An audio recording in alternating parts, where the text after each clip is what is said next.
Thanksgiving in Week 12 over Indianapolis. Big Ben threw 3 touchdown passes. Last 3 games against the Colts, 13 TDs, no interceptions. Pretty good. Pretty good.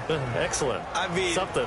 When he sees the Colts, I mean, he just lights up in a big smile, and his confidence level goes to absolutely new heights. But what he did in this last ball game set the tone for his team early. Got them out to that great start, came out of the gate fast, and then carried them home.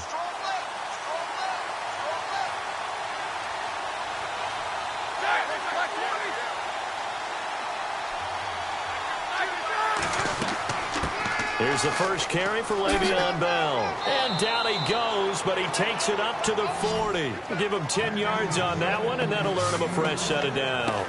Le'Veon had 120 yards and a touchdown on Thanksgiving. He's really coming alive the last 2 weeks, Charles. 146 against the Browns, and as I said, 120 on Turkey Day. And I loved his mindset going into the game because after what he did against Cleveland with the 146 yards rushing, many were saying, hey, how do you come back on such a short week and think about having a big game again? He's like, I'm always ready to play.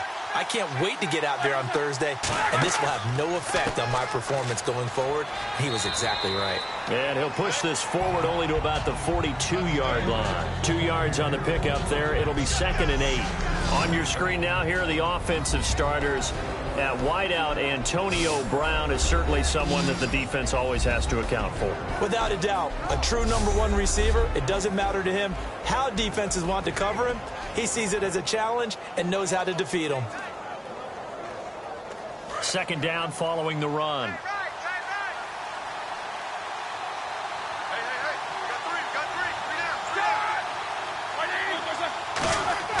On 2nd down, here's Roethlisberger. And it's complete to Ladarius Green. 17 yards on the pickup there, and the drive will continue. And after that completion, you can understand why so many teams in the league are emphasizing speed on defense at every position. The tight ends have created so many tough matchups now. If you can't run with a tight end as a linebacker, this is going to be the result every time.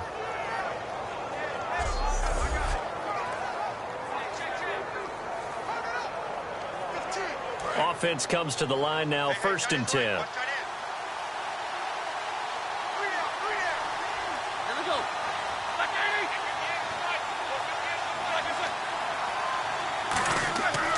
Now Roethlisberger going to hand to Bell. And nothing doing. He's immediately taken down at the line of scrimmage. Sheldon Richardson there to make the play. And quickly the starting 11 now for the New York defense. David Harris is a playmaker and inside linebacker and also one of the most durable guys in the league.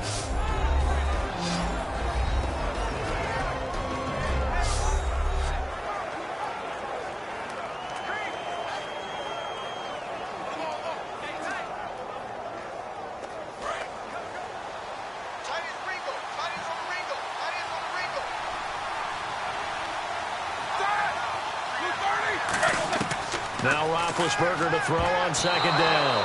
Pass incomplete.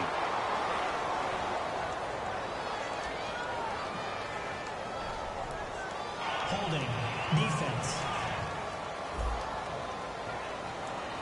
Thought he may have gotten away with one there, but the ref caught him, and it's holding.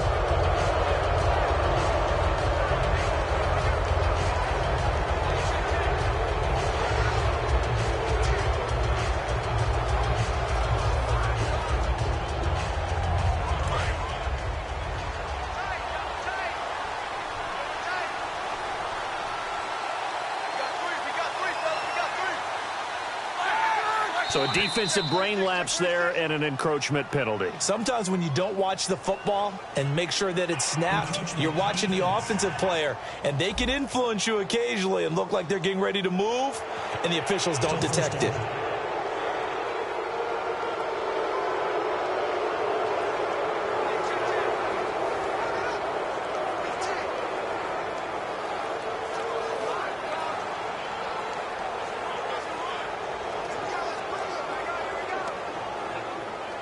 So following the penalty, now 1st and 5.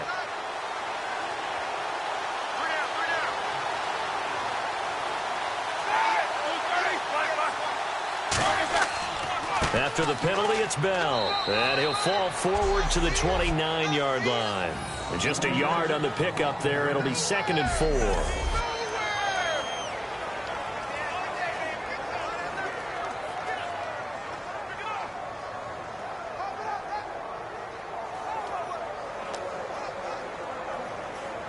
See if they stay on the ground for 2nd down.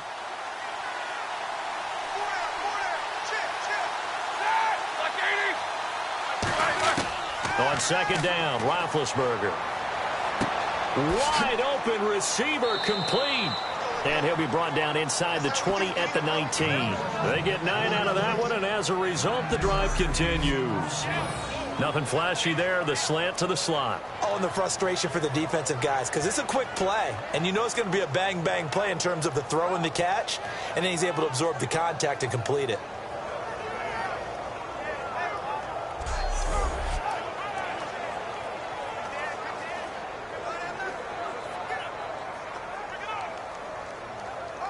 So the offense has it 1st and 10.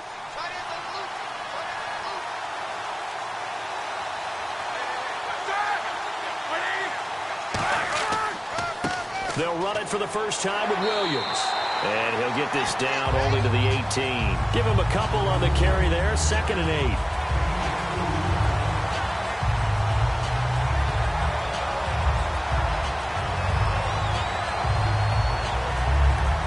Counting down toward the midway point in quarter 1.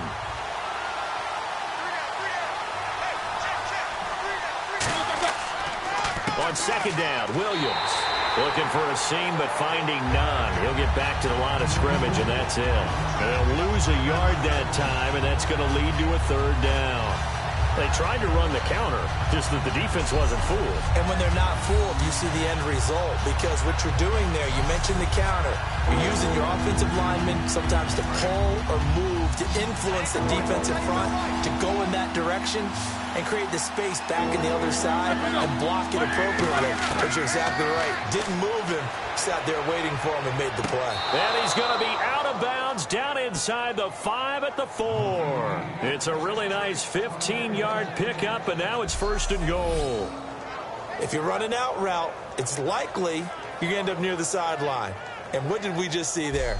Toe tap. You got it. The benefits of practice. Toe tapping, foot dragging, picking it up, and making sure it was a catch.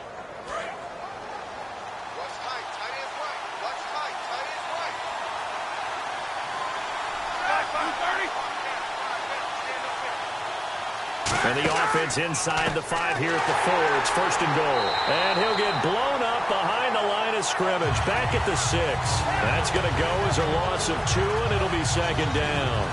Now, that was a terrific play. We're down here near the goal line, and only one word comes to mind for me, and that's overwhelmed, because they absolutely overwhelmed the offensive line. He came free and made the hit in the backfield.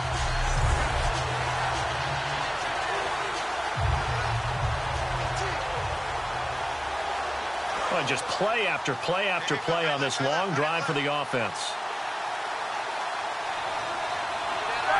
So it looks like somebody may have forgotten the snap count, and a 5-yard penalty ensues. False start, offense.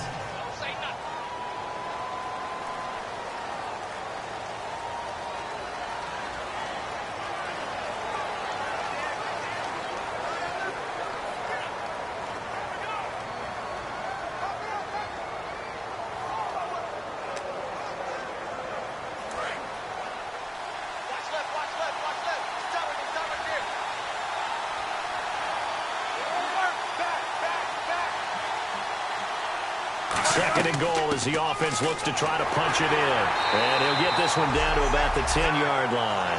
Only a yard there, and that'll bring us to 3rd and goal. Partner, I know we're in a goal-to-go situation, but my goodness, think about running the ball here.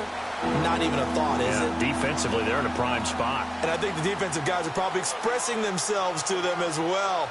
I wouldn't run it here, guys. You might want to try throwing it. Can this defense get the stop on the opening drive? Here's 3rd and goal.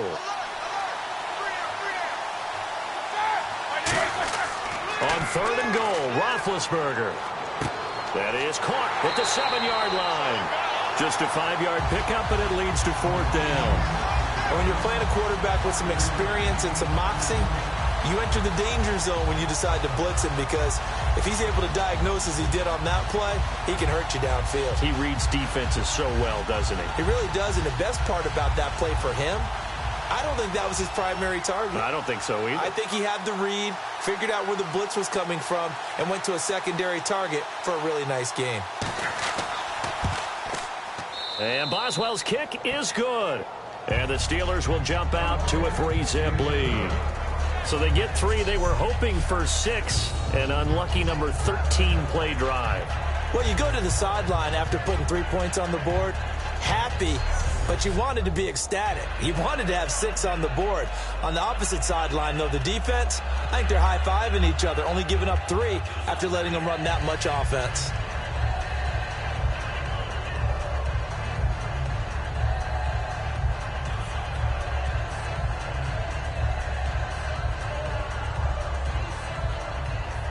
After the successful field goal try, here's Boswell to send it away. That'll be taken in the end zone. And no run back here. This will be a touchback, and it comes out to the 25-yard line.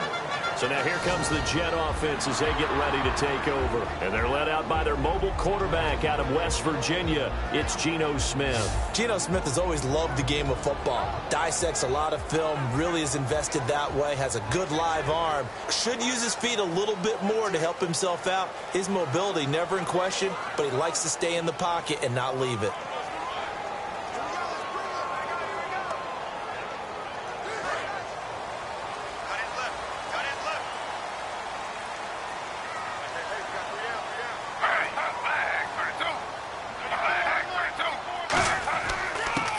Matt Forte with his first carry. And he'll go down right at the 30-yard line.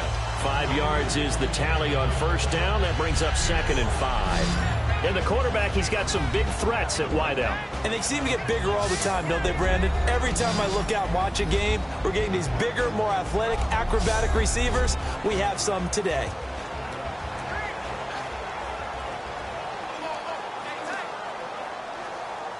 And after the play on the ground, that brings up 2nd down here.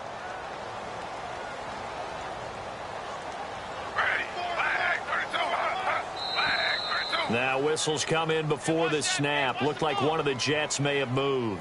False start, offense.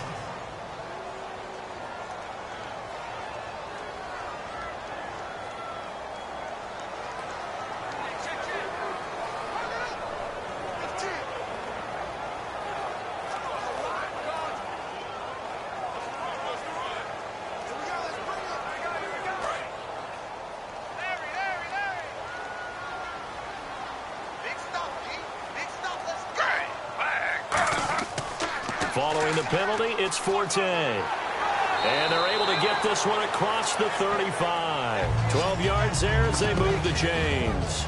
So the carry that time for Forte, a man who turned 30 last December, Charles. And he wants to make sure we forget about that with his new team, the New York Jets. But we do know that 30 is the dreaded age for runners. And Forte so experienced, more touches than anybody else in the NFL the last 8 years.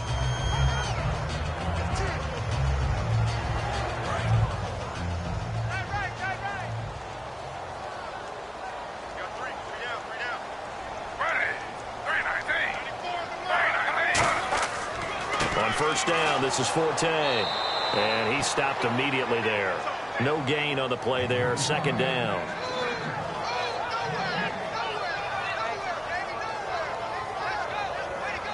So 1 quarter in the books on a cold December afternoon. 3-0 is our score, and we will return to MetLife Stadium after this.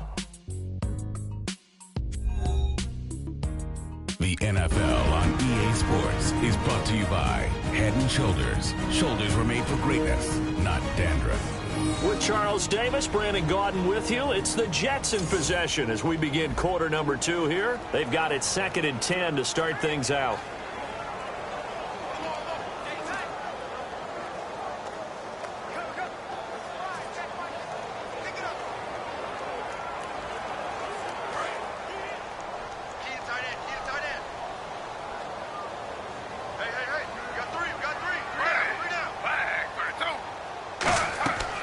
They'll run it now out of the gun.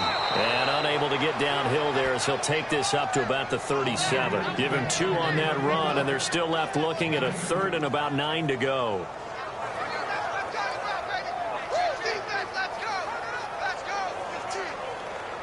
So following the run, we'll see what they do here on 3rd down.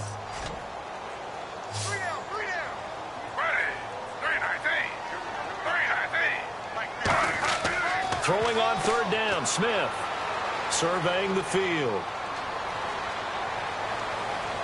And that's caught by Smith. It's a big play that time by the Jets. 38 yards. Great patience in the pocket. Of course, it's easy to be patient when the protection's good, and it was. Yeah, you've got to pat those guys on the helmet and say thanks because they gave him plenty of time to stay back there, survey the field, go through the reads that he wanted to, and deliver the ball accurately. That was really well executed.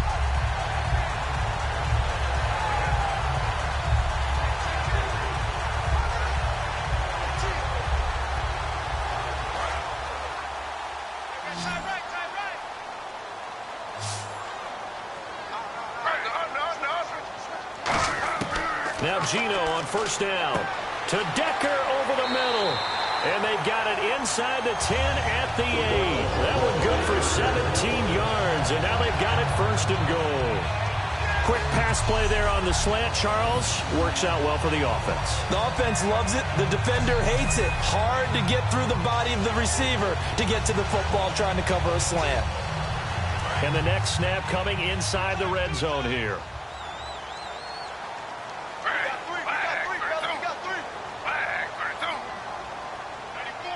1st and goal from the 8. They'll try to run with Forte. And able to push his way forward here for a good little gain.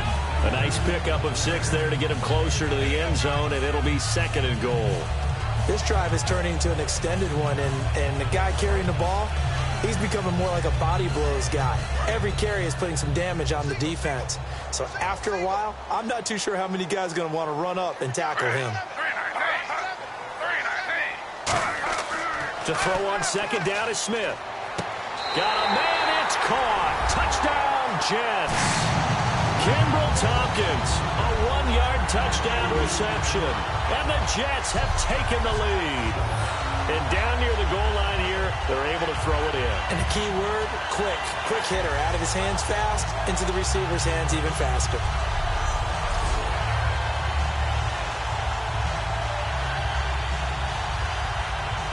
Nick Folk for the point after.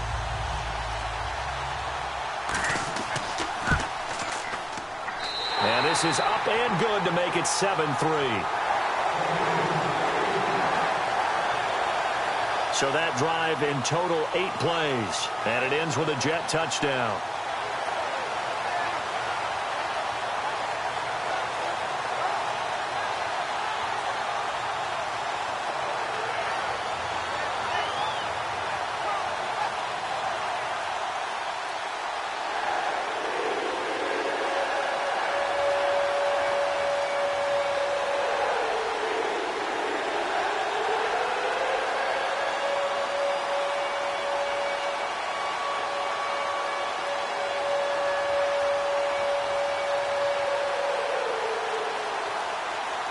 Folk now set to boot it after his guys put 6 on the board.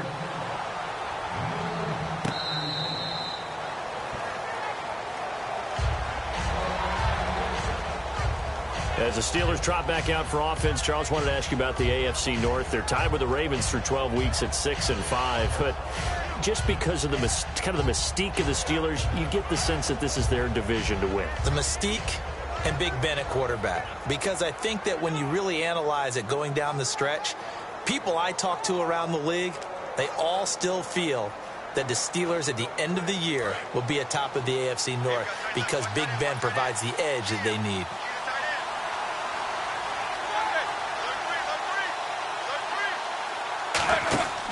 They'll start the drive with a carry by Bell. Oh, he shifts past him, and he powers his way up past the 30. It's a 6-yard gain on the ground, and that'll make it 2nd and 4. I go all the way back to college with Le'Veon Bell. One of the better body transformations I've seen, from a big, thick power back to the guy we see now who can do everything. And 2 years ago, of course, last year the injury, but 2 years ago over 1,300 yards. I think they think he can top that this year. I don't think there's any question about it. Out of the gun, it's Roethlisberger. He's got time in the pocket. Going for the deep ball. So the long attempt falls innocently to the ground, and it brings up third.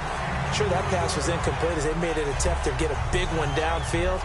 But that's okay, because the second part of that is, if you don't get the completion, at least you've told the defense you're trying to stretch them out a little bit, and they may have to change accordingly. So incomplete on second down. Now they'll look to convert here on third.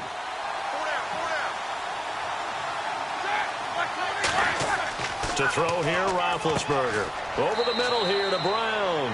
And he's going to have the first down, yardage to the 35. There's no doubt about it. That's just one of the best connections in the league. Big Ben throwing it to Antonio Brown. And Antonio Brown has turned himself into such a player.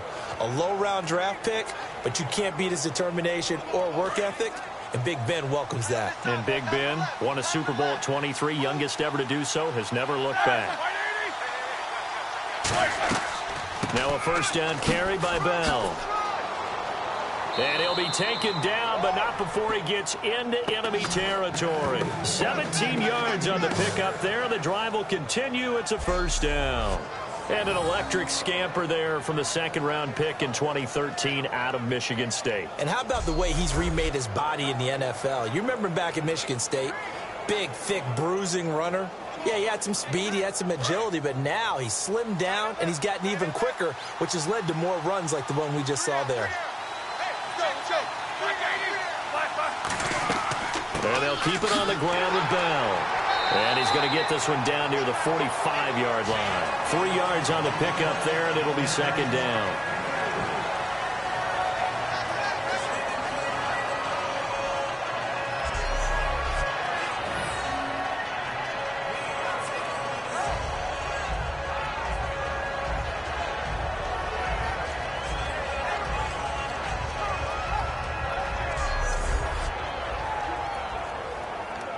Second down following the run.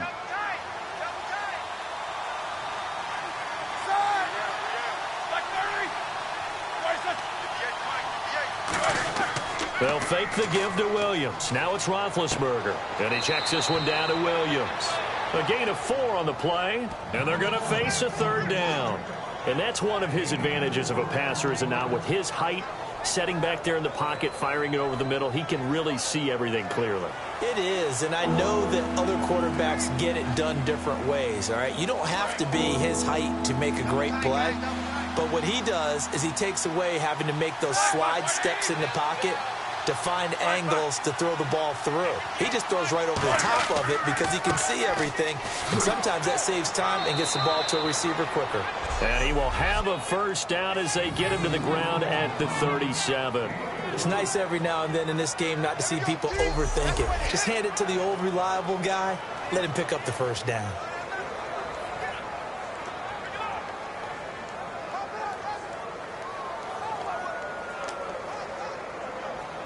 And now we're circling here around the 2-minute warning. This is a setup play, trying to get one last one in before the clock warning.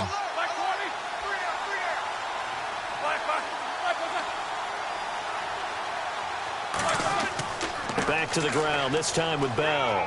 1:58 to go in this first half of play. We'll come back to MetLife Stadium after this short timeout.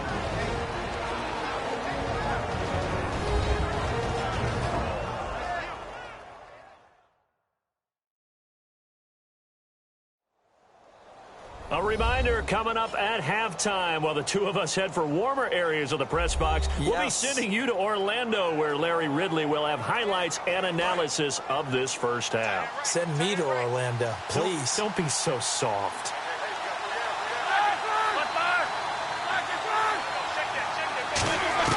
Now Roethlisberger to throw on second down. Completes it to Hayward Bay. That catch good for 5. It's third down. An ex-teammate used to tell me all the time, I hate experienced quarterbacks because no matter what, you really can't hide what you're doing. And I think that right there, he knew right away where the blitz was coming from, where his primary guy was going to be, and he ended up going to a secondary target for a nice game. I was just going to ask you, that wasn't the primary target, and he's so good at that, isn't he? I think he knew right away that he wasn't going to get to his primary guy. I think he read that as soon as he got to the line of scrimmage, knew where the pressure was going to come from, and said, I know how to beat that, and that's what he did. Well, partner, the hit sure looks like a simple route, but I think the issue with it is a lot of time when you're making that play, you're actually working your way back inside towards traffic where the big guys are coming from inside out, whether it's defensive ends or linebackers. And a lot of the time, instead of securing the pass, your eyes might stray towards the middle and wonder where the big hit's going to come from. And that is not going to get there. Oh, he missed it short. It's no good. And this score will stay right where it is. Well, this winds up an empty possession. Everything looked okay. He just never got the ball on target. And knowing him, he'll be disappointed with that effort.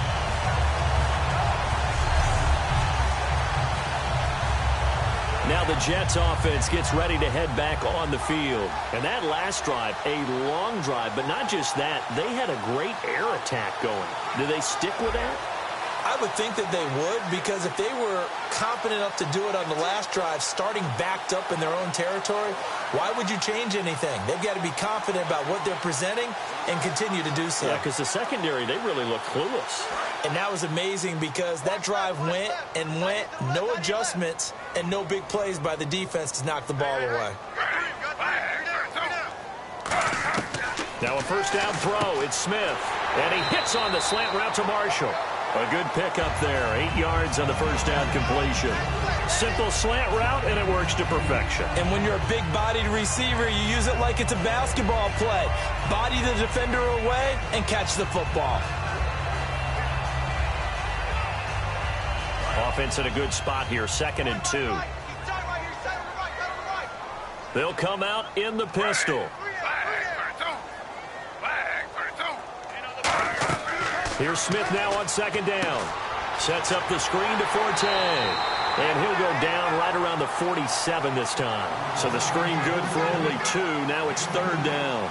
So many things have to come together just right for a screen pass to break for big yardage. The blocking, the timing of the pass to the runner, everything has to fit together just right. But on that play, the defense was able to disrupt things and hold it to a short game. Now whistles come in. We're going to get a timeout here by the offense. It's just their first, so they'll have 2 remaining here before we get to halftime.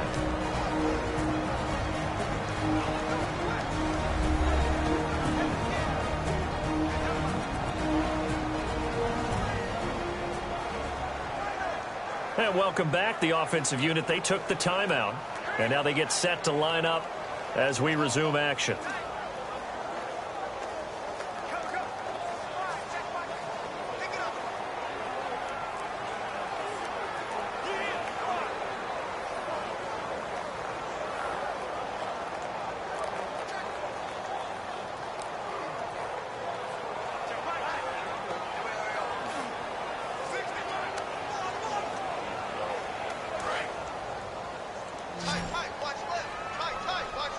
The Steelers insert their nickel defense on 3rd down. Yeah, they add a DB. From the gun, here's Smith. And an incomplete pass. That'll stop the clock here with just under a minute to play in half number 1.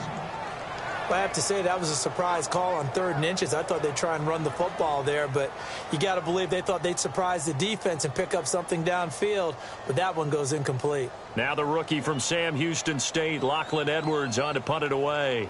Back deep for the Steelers, Antonio Brown.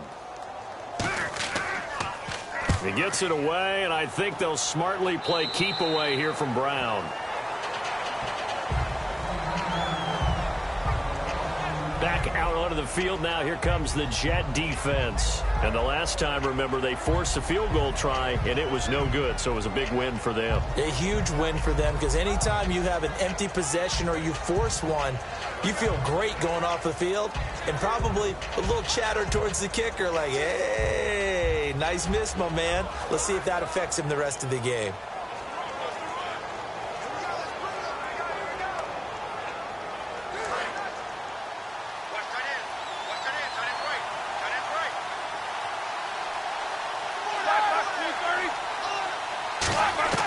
Now Roethlisberger on first down. And Green with a catch left side.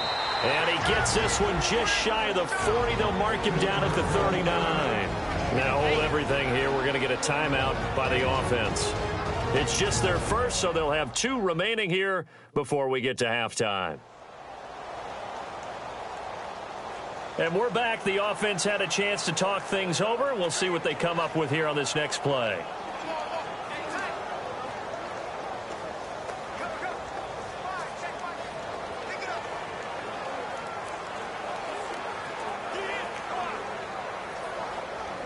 So here we go, 1st and 10 now. They come up with 1 running back. That's Bell. On first down, it's Roethlisberger. Finding time. And this one complete to Marcus Wheaton. 7 yards, the pickup on the pitch and catch.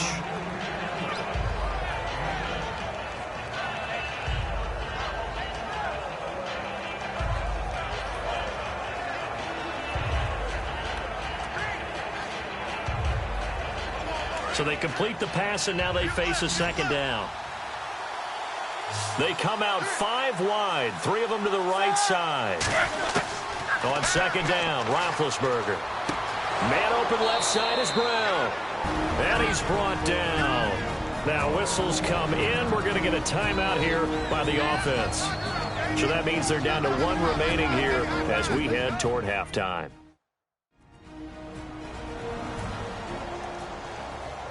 So the offensive unit called the TO, and now we are ready to resume play.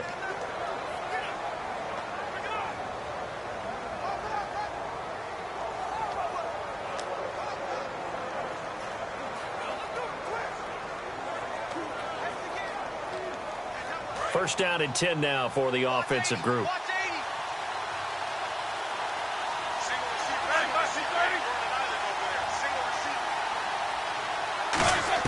On 1st and 10, it's Roethlisberger. He's got time. And he'll toss this one incomplete. Seeing no options, he throws it away.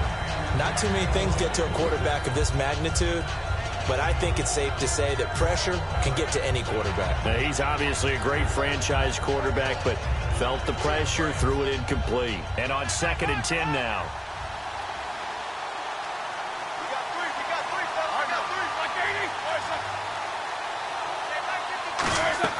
Again on 2nd and 10, it's Roethlisberger. On the right side, caught by Green. And he gets it all the way down inside the 10 to the 5-yard line. A very nice pickup of 33 yards. Looking to speed things up here, going with some tempo. To throw again is Roethlisberger. That's caught at the 1. And he's going to take it in for a Steeler touchdown. Antonio Brown in the final seconds of the first half. And the Steelers are going to retake the lead. Well, someone has a sense of the dramatic here, don't they? Scoring this late in the half to take the lead going into the locker room. Now they just don't want to misstep misfortune on the next kickoff because there's still a little bit of time left on that clock. Yeah, you do have to bring that up, don't you? In the NFL, every play is critical. And if you give up something cheap there, all that advantage they just gained goes right out the window. That time a 6-play drive. And the gadget play gets him into the end zone.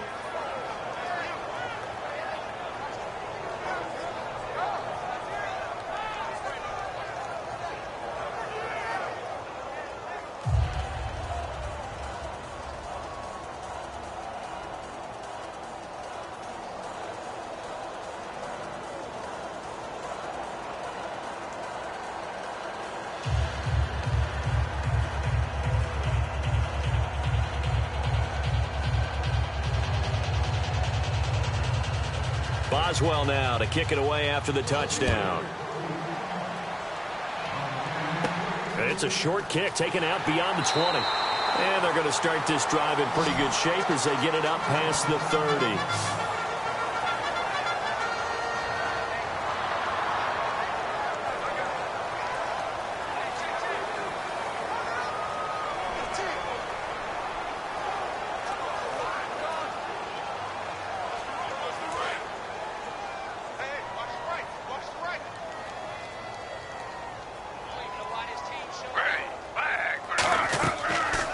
shot here before break. Smith. He's going to loft one deep left side here. And this will be incomplete. 1 second left to go. One thing I know from experience is that when the deep ball is thrown and you're the defender, you've got to fight that little bit of panic that emerges. You've got to play the ball really well. It's a 50-50 jump ball play. And guess what? They took a shot. How are you going to win it? And in this case, they managed to get it done. They'll throw now on the final play. And it's knocked away and incomplete. So we've hit halftime. Just a field goal separating these two teams. And actually, Larry, hold that thought. We're right back to the action.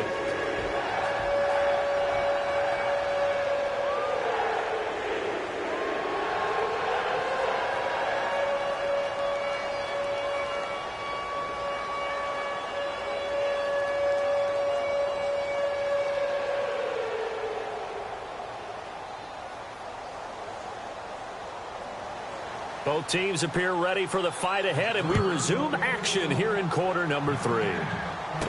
This will be taken about the 12. And they're going to start this drive in pretty good shape as they get it up past the 30. Illegal block in the back. Return team.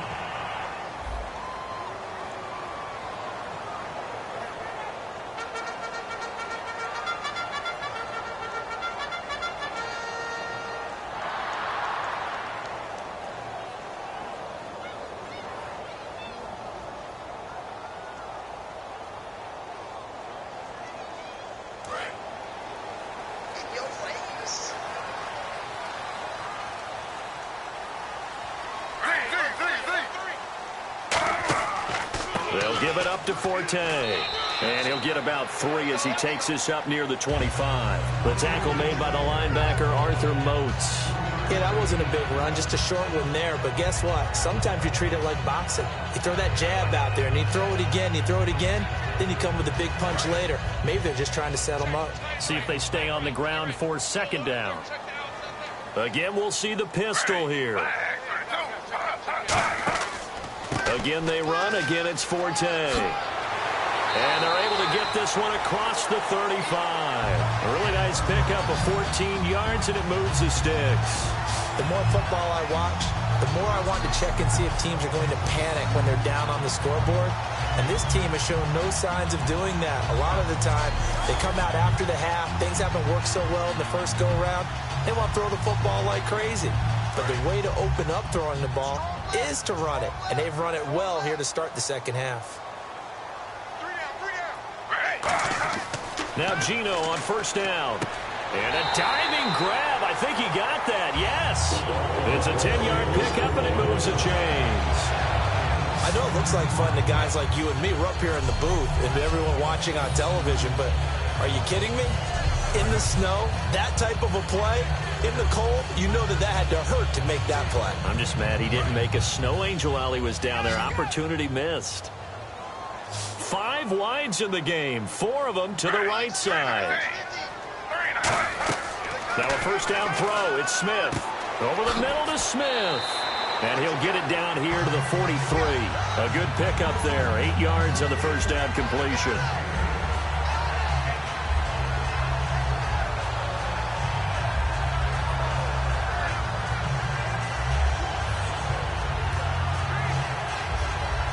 And some options here for the offense on 2nd and 2. Forte, the lone running back. And he'll get it up the middle. Trying to run inside, but nothing there. He got maybe a half yard at most, but officially they'll be left with a 3rd and 2. So nothing there, but maybe you blame that on the blocking. Yeah, at some point you've got to win at the point of attack. And on that play, that was all the defense. They made it happen.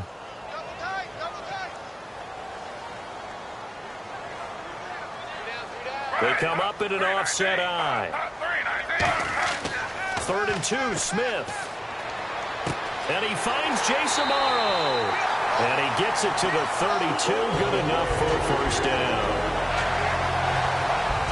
So much goes into a successful play, doesn't it? How about that play action there? Freezing the defense just enough to bring the tight end free downfield for the completion. And here comes play number 6 on this drive.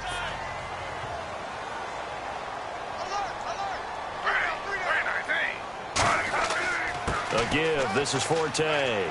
And he's going to get this one down to the 30. 2 yards on the carry there. It'll be second down.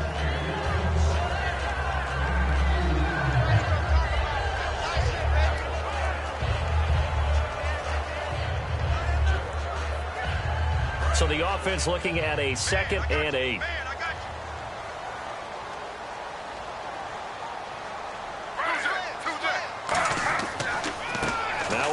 This is Bilal Powell. And only able to muster a couple down to about the 27. Stephon Tuitt, the one that got him down.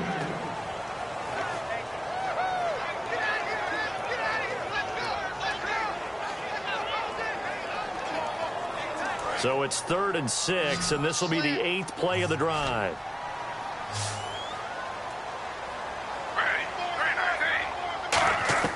Throwing on 3rd down, Smith.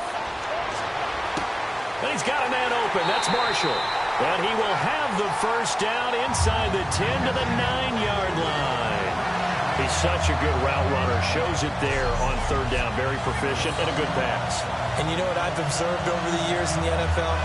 The better a route runner you are, the more confidence your guy's going to have in you to go to you in important times because he can trust you being in the right spot, and they connected there and picked up a first down.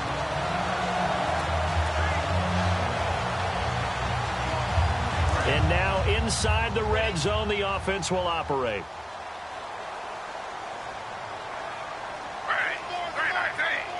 And from the 9-yard line now, it's 1st and goal. This is the running back, Powell. And they go the wrong way on this one. Losing yardage back at the 12. A loss of a full 3 yards, and now it's 2nd down.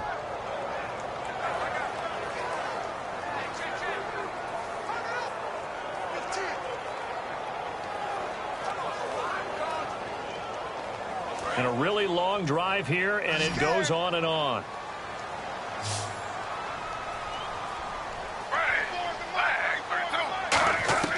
On 2nd down, here's Smith. And he just chucked that one out of bounds, out of everyone's reach. Maybe a wise call not to take a sack in this part of the field. It brings up 3rd down.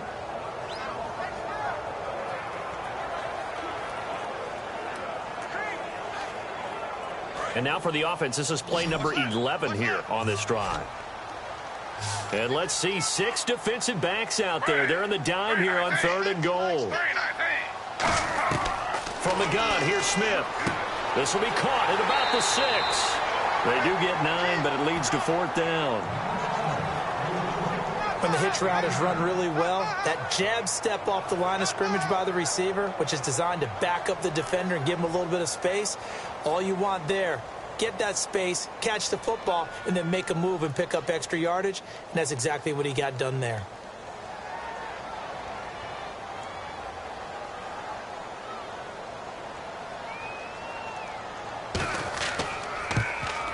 And Folk's kick is good. And that will knot us up at 10. So give them 3 there. A good drive gets them inside the 5, but they couldn't punch it in. And credit this defense, too. That was the old bend but don't break approach. But it kept the offense out of the end zone.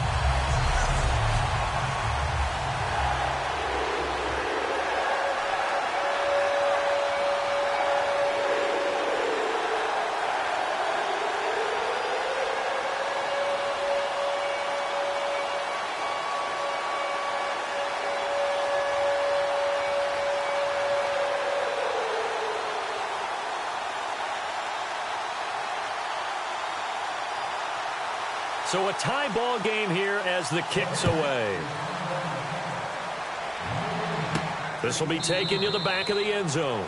And no run back here. This will be a touchback, and it comes out to the 25-yard line. Time for the Steelers offense now to get set for their first possession of half number 2. And that recipe on their last drive that resulted in a touchdown looked pretty good, so they'll be hoping to do that once more. And it takes me back to when we sat with the offensive coordinator and the head coach. They felt pretty good about their game plan and thought there were some holes in the defense, and they exploited them the last time out. Let's see if they can come back and put together a similar drive. And we'll see if they can do just that. They come out here in the I.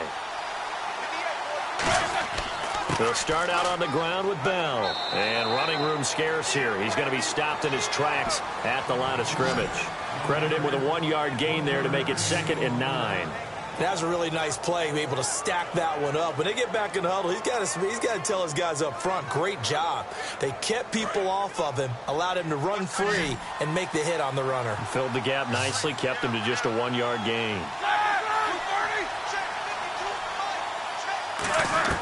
Now Roethlisberger to throw on 2nd down. He was trying to find Ladarius Green there as tight end, and that'll make it 3rd down. Anytime a ball's thrown in the middle of the field, it's popped up in the air, I expect someone to catch. It doesn't matter whether it's offense or defense because there's usually a great amount of bodies in that part of the field. In this case, no one came up with it. And the Jets D, they call on a couple extra defensive backs on 3rd. On 3rd down, Roethlisberger surveying the field. And he'll be out of bounds up past the 45. 23 yards on the play. A good grab there by the former Central Michigan man, Antonio Brown. And he ate up some real estate on the catch, too, didn't he?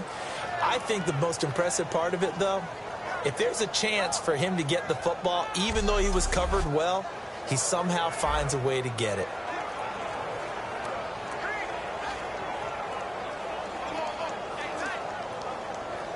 So after that big gain, let's see what else the offense has up its sleeve.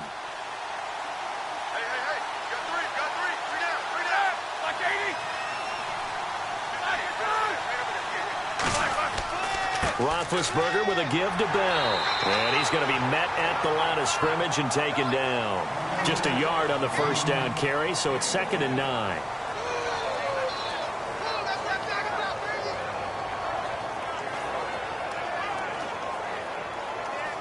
I'm ready now for 2nd and 9.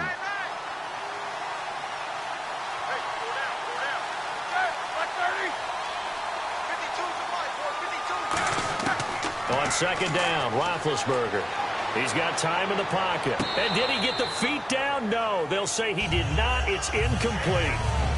That's a nice catch, but unable to stay in bounds. And remember, it wasn't a wide receiver who works on that all the time. I was going to say, he likes to get the ball handed to him. Now, don't get me wrong. He's part of the passing game as well, but maybe a little out of his comfort zone there. Yeah, he might want to have a few words to say to us about that later, but I am still going with you on that one. Wide receivers work on a little bit more.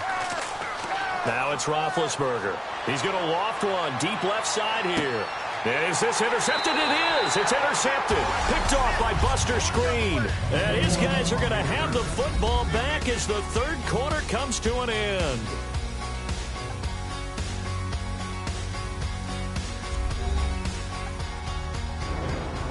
Back now here on EA Sports. All even as we get ready to start the 4th.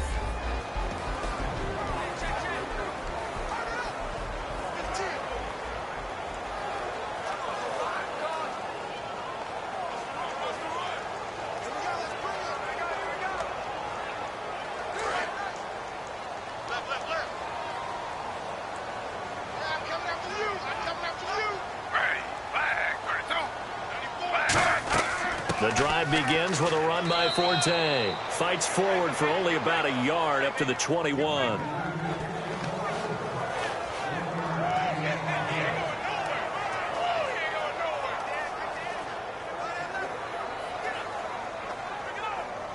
Second down, 9 yards to go.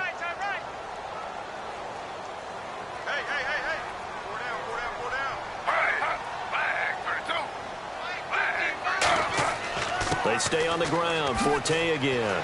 And they'll take him down at the 31-yard line. 9 yards on the pickup there, and it keeps the drive alive. Now, that's the way to do it. Hand it to someone with vision and good footwork, and add in a little bit of power, and you find a way to pick up 1st downs.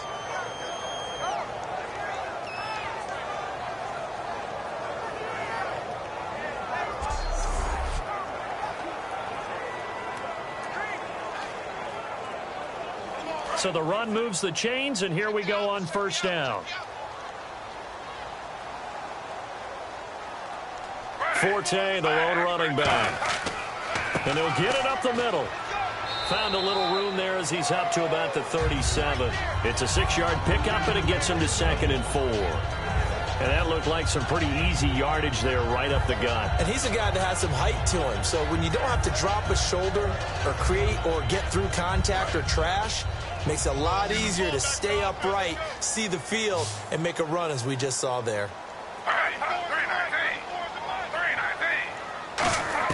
They'll try the air now with Smith. Throws left side, complete to Brandon Marshall. And getting this just shy of midfield, they'll spot it at the 49.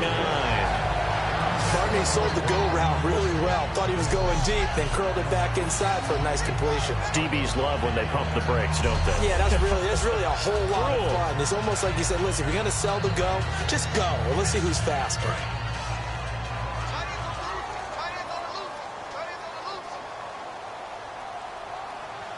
They come out here in the eye. Forte. And he's going to fight his way forward here for a modest gain. Give him 5 on the carry there, and it'll be 2nd down. Frustrating for a defense, energizing for an offense. Finding a way to create that type of yardage in your running game, that'll make the guys carrying the ball very, very happy.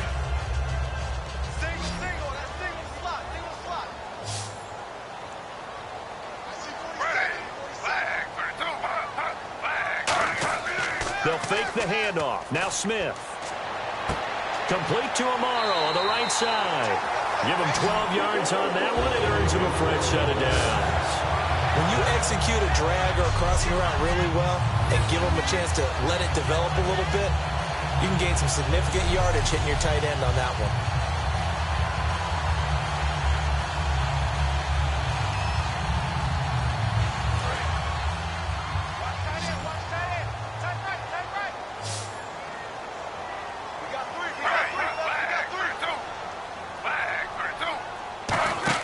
Now Gino on 1st down.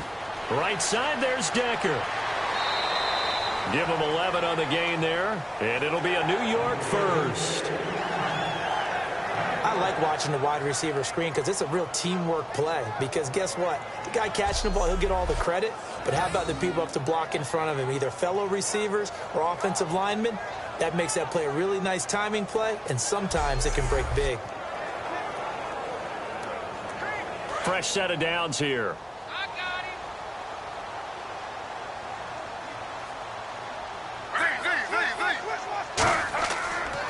Powell. And cut. And he's in. Touchdown, Jets.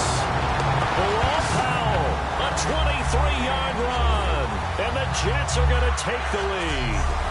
Well, partner, that was another explosive run, and one thing I've learned in our time in this game, yes, the offensive line has to get a lot of credit, but for big runs to occur, the wide receivers have to block well downfield. And then you have to have a good guy carrying the ball too, right? Oh, without a doubt. You need that difference maker lugging the rock. Now Folk for the extra point.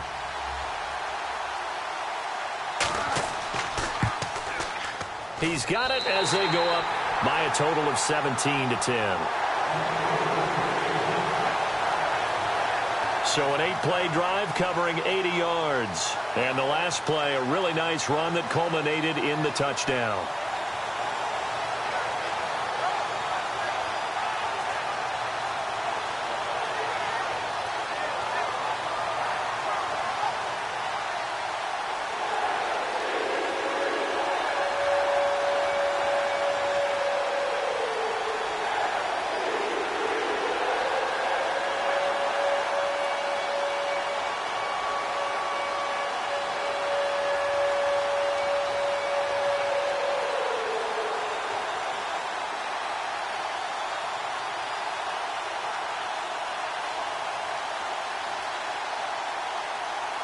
Folk now set to boot it after his guys put 6 on the board. It's Marcus Wheaton now to return it. And he's up across the 25 and down at the 28-yard line.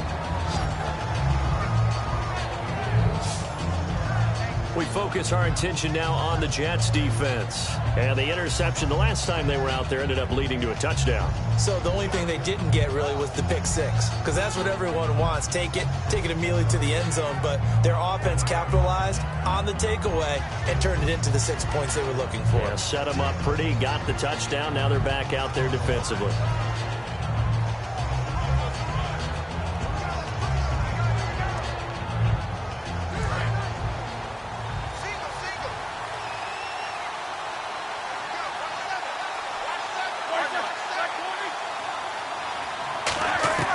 Trying to shake off the interception from the last drive. He'll look to throw.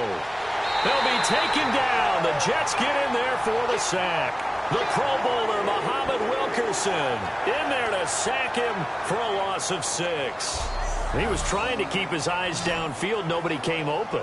He's trying to do everything that he had been taught, right? Every bit of the technique. But if no one's open, there is no technique except make sure you hold on to the ball as you go to the ground when you're getting sacked.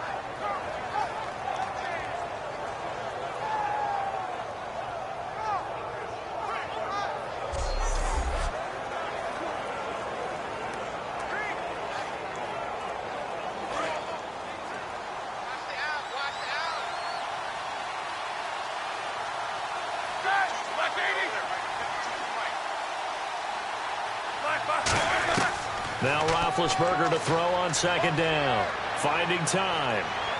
And he's just going to get rid of this thing. To no one here. He throws it away. And now it's third. Let's face it, perfection is something we all chase, whether it's playing this game or whatever we do. Hard to attain, but that's what they were searching for as that pass goes incomplete. The Jets will bring in a nickel set as they try to stop this third down. They'll fake the give to Williams. Now it's Roethlisberger. He's going to air one out. And got his man complete. And into the end zone. Touchdown, Pittsburgh. Sammy Coates, 77 yards. And the Steelers are an extra point away from tying this thing up. And that time, he came out of the slot for that big play downfield for the score. I think what we just saw there, partner, was what we call scheming a guy open. Put him in the slot, know that he has tremendous speed. What you're doing with your other receivers is likely running shorter routes to draw the attention closer to the line of scrimmage, to give him a chance to get downfield and turn it into a one-on-one route, often against the safety. You like your odds when he's running against the safety. His speed usually wins, and it did on that play. And no sweat. He puts it through, and we are tied here in the fourth. The drive there only spanning 3 plays. And the gadget play gets him into the end zone.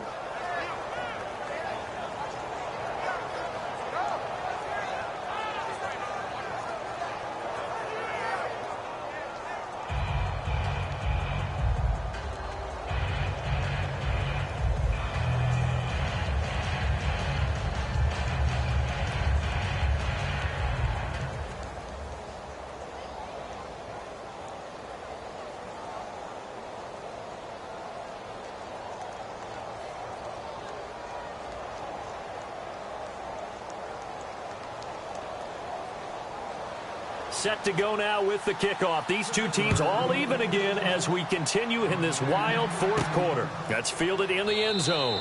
And no run back here. This will be a touchback, and it comes out to the 25-yard line.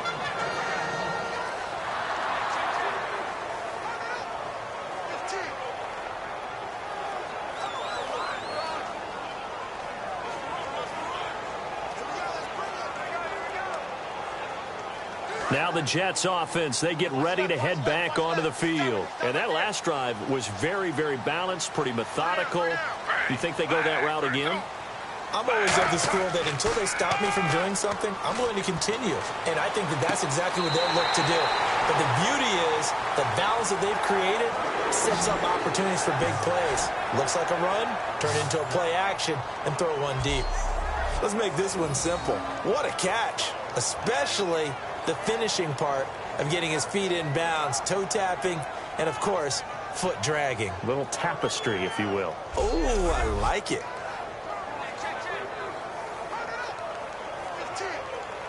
And the offense lining up 1st and 10.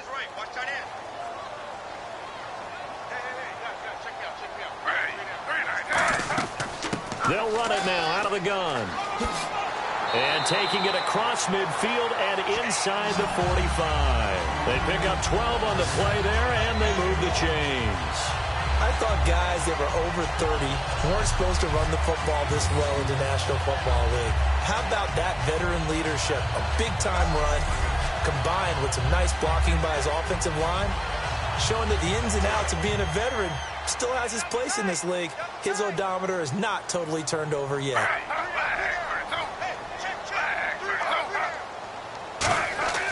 They go play action here on 1st down. He's got time. Drops it underneath to Forte. They give him a gain of 38. So what's the old expression that quarterbacks like to use when they decide to throw the football? I'm looking for either a touchdown or a check down. And he took the check down on that play, and it worked almost to perfection.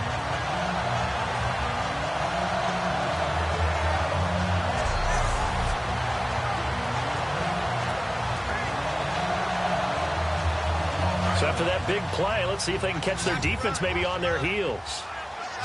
They'll put 2 receivers left, 2 to the right. A shotgun snap for Smith. This will be caught at about the 5. 5 yards on the catch there, brings up 2nd down.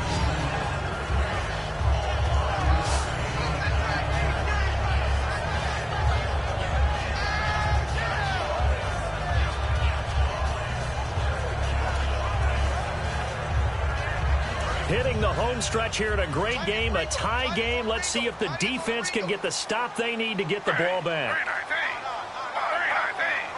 2nd and goal. Defense digging in again here. And he's not going to push his way forward. He's going to be stopped at the 2-yard line.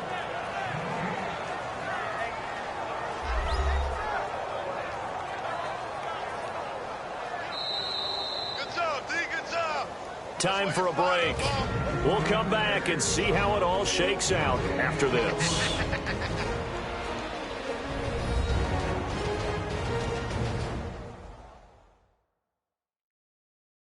So it's Jets football as we get you reset here.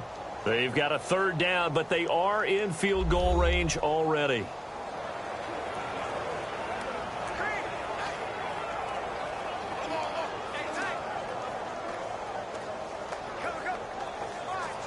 So they held him out on 2nd down, and now here's 3rd and goal.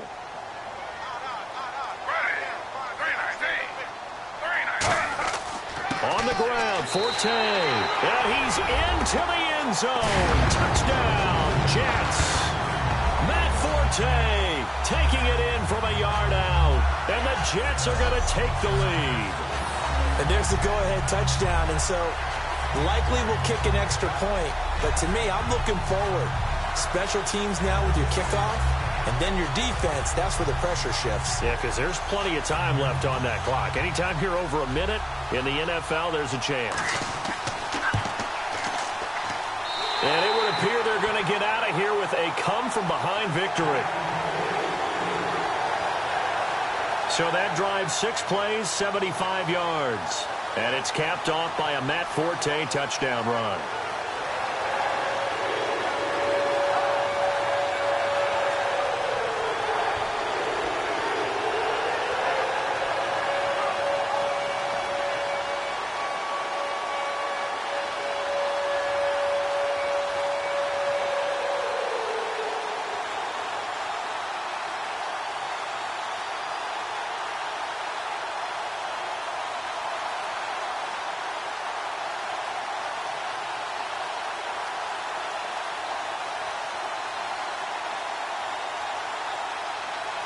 Folk now set to boot it after his guys put 6 on the board.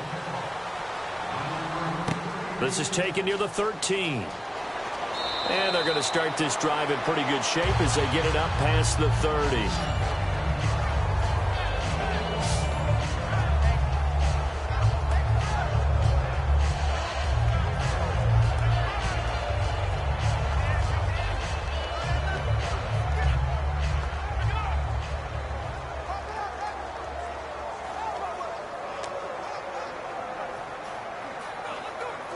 And Pittsburgh getting set to take the field. And they're going to need another score. Got one last time, but still down here. When you're playing catch-up, every possession becomes crucial, doesn't it? It's vital. Get back out on the field, punch it in the end zone again. They know it's not easy, but what they do have going for them, they did score the last time. They think they've got a good formula working. And what about the defense? Well, now you're just saying to yourself, okay, gave up a score last time. What adjustments do we need to make to slow them down now and get the ball back for our own offense? Is it more pressure? Is it more zone? What do they have to do? They're trying to figure that out themselves. We'll see if they can figure that out right here. He was looking to hit his running back, Le'Veon Bell, that time. That'll bring up second down. Everything about that play tells you about today's NFL offenses and what they're asking out of running backs. You can't just be a guy who can run the football. You have to be able to catch it as well, and he didn't get that done on that play.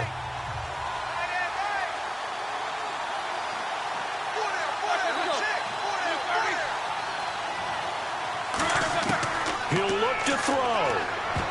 And that one got tipped, kind of threw everything off. It brings up third. You got to give some credit. They're able to hop up in the air and bat that one away. And that's frustrating for an offensive lineman because the only recourse is when he goes in the air to try and get some type of pop or a shove, hoping to bring his arms down. So a second down incompletion now brings up third down.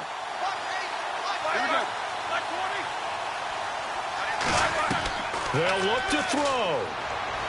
Surveying the field. Look at the time.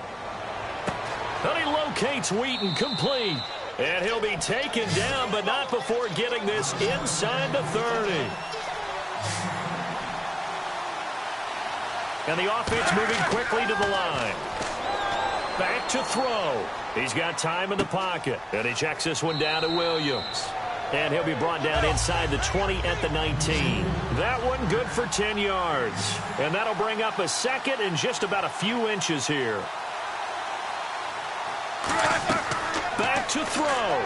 Green's got it over the middle. And now they're inside the 10 as he's brought down at the 9. Now Green, staying on the ground. Let's hope he's all right. We'll check on his status when we get back.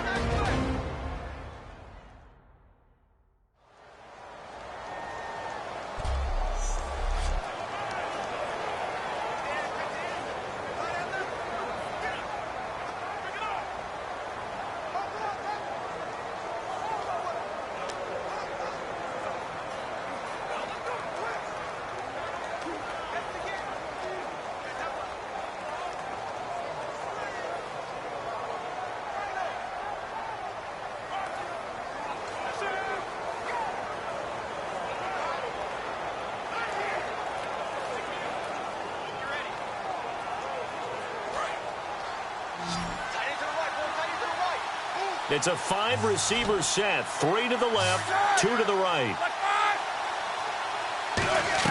He's back to throw.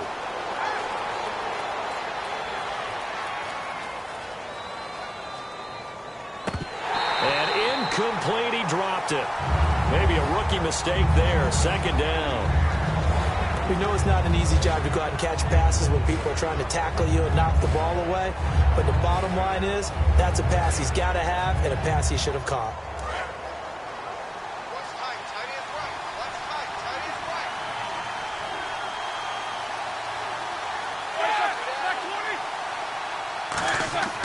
Throwing now is Roethlisberger. And that one got tipped, kind of threw everything off. It brings up third. So much of this game is about leverage. We always talk about low man wins in the trenches. Well, it's like that at just about every position. And sometimes, if you lose that leverage and you're losing the battle, just jump up at the line of scrimmage and try and bat the ball away. And that's exactly what happened there. An extra defensive back in the game here on 3rd and goal. Here's Roethlisberger. And it's caught. It's a touchdown. So they rally here in the final minute, and they're an extra point away from tying this game. And while it appears the heavy lifting was accomplished by scoring the touchdown, they're still down 1. That extra point is not a gimme. And now a critical extra point attempt here. And we are tied here in the 4th quarter.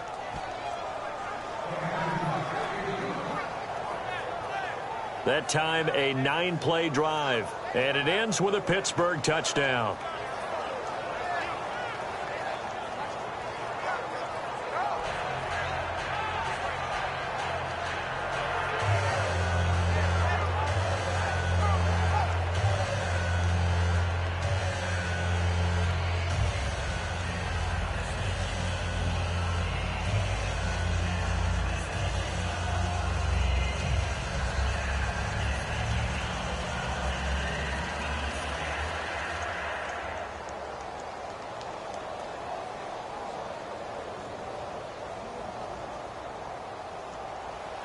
Set to go now with the kickoff. These two teams all even again as we continue in this wild fourth quarter. And that'll carry over the back line of the end zone for a touchback.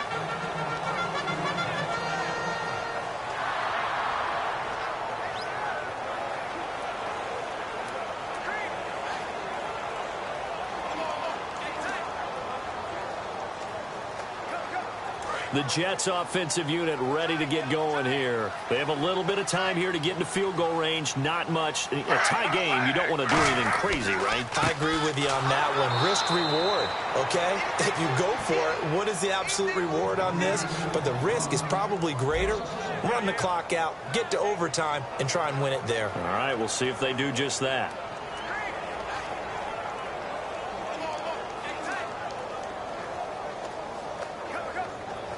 And the offense behind the chains here, a touch on 2nd and 11.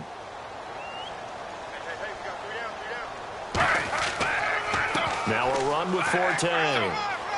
And he'll fight forward to about the 27-yard line.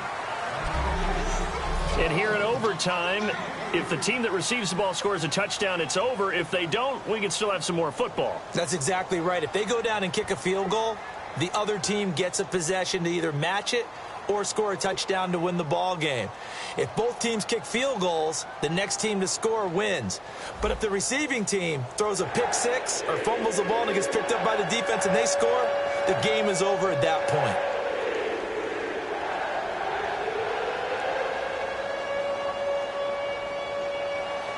Nothing between these two teams for 4 quarters. Here we go to begin overtime. This will be taken about the 12.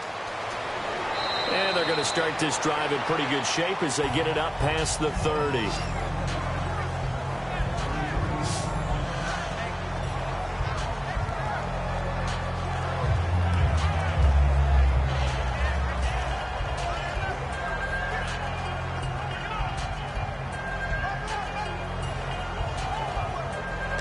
And Pittsburgh getting set to take the field. Set for their first drive here in overtime. And this is where the crowd can really become a factor. They've had to battle it all day, but I know what you're saying. In overtime, that gets doubled, doesn't it? At least, because now the crowd really wants to be involved and help their team. And that first drive can dictate the whole thing because they know if this team takes it downfield and scores a touchdown, it's game over. It's been loud in here so far. First play of the drive, let's give credit all around. Excellent blocking, but the guy carrying the ball, he was the finisher. A really nice run.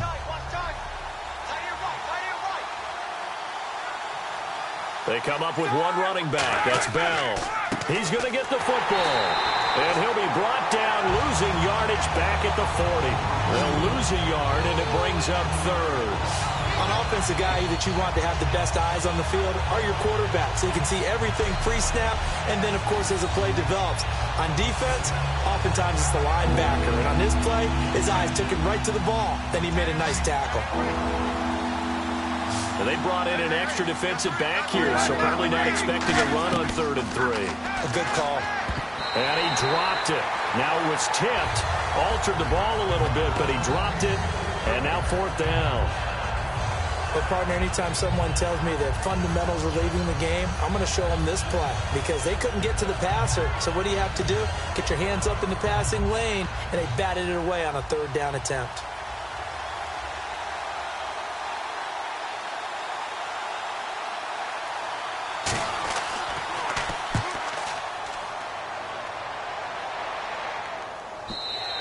And that is much too long. That's into the end zone for a touchback.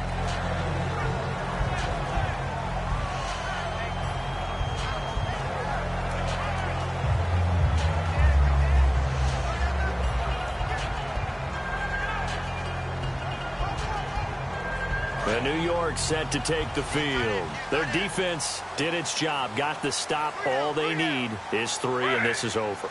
Couldn't have done much else other than score themselves and end it. But they turned it back over to them, and now all they need is a field goal to win the game. An excellent job by the defense. Can the offense finish things off? Yeah, part 1 is done, now part 2. Now that's a run that warms a play caller's heart because you're actually set up to do whatever you want on offense. You can come right back and run essentially the same play because you have momentum. Or you can fake that running play and throw something deep over the top. Or you now feel like you have an extra down to play with because if you go ahead and just throw it and you don't get it, come back and try and pick it up on 3rd down. And over the middle here, Amaro.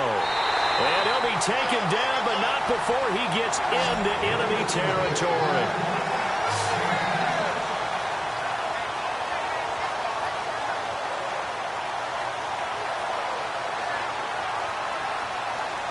And now a first down following that long gain.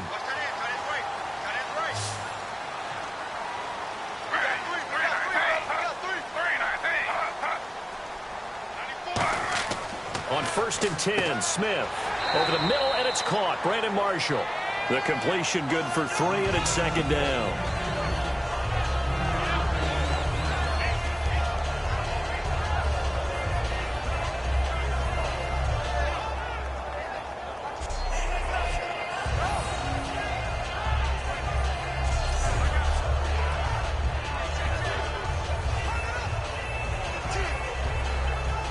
Completed pass play. Now let's see if they go back to the air or to the ground. 3 down, 3 down. Ready. 3-19. To throw on 2nd down is Smith. And seeing nowhere to throw, he chucks this one away from harm. Incomplete. Now it's 3rd down. It looked like he might have had a window there, but the rhythm was just a little bit off. Certainly was, because everything that has to come together to get a pass completed, yeah,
sight of fans splashing in pools behind the end zone, we can only be in one place. That's Everbank Field in Jacksonville, Florida. Tonight on this fine Thursday night, we've got a good one in store between the Oakland Raiders and the Jacksonville Jaguars. Hi again, everybody. I'm Brandon Gaudin. To my left, as always, he's Charles Davis. And, Charles, we saw in the open, we've got a couple of great running backs in this game tonight, each capable of putting a team on his back. And I'm excited to talk about the runners, not just the passers, who have a big hand and who's going to win this game. Both of these guys are do-it-all, can run it, can catch it. I can't wait to get this one started.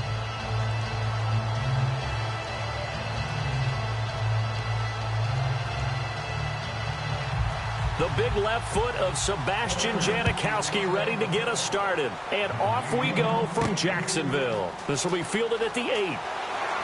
And he'll get it up past the 20 to the 22-yard line. So the Jags at 2-9, they take the field. Blake Bortles. Well, while they did lose in Week 12, Charles, they did score a touchdown on their first drive for the first time in 25 games. So that streak is over. It's amazing what you have to do in a season that the Jaguars are having. You have to really down focus on what your goals are, because you're really not talking playoffs to the team. You're not talking about winning the division. But as you noted, they hadn't scored a touchdown on their opening drive in 25 games.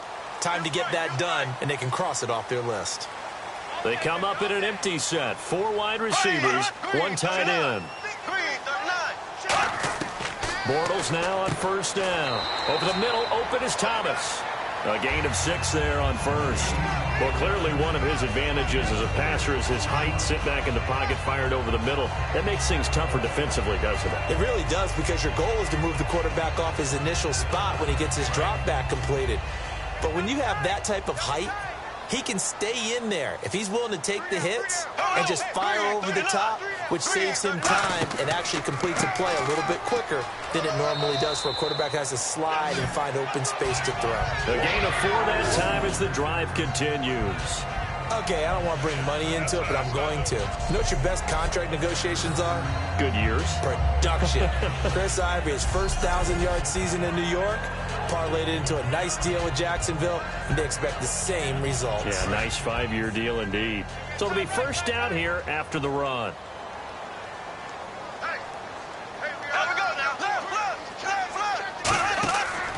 Again, they run. Again, it's Ivory. And he went backwards. He'll be down at the 30. It's a loss of 2 there, bringing up second down.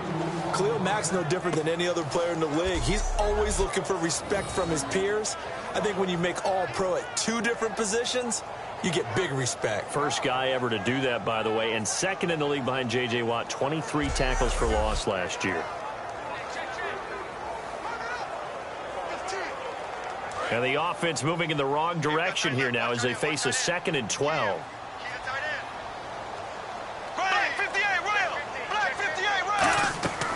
They'll run it now out of the gun. And he went nowhere. He'll lose yardage back to the 29. It'll be a loss of 1, and that'll make it 3rd and 13.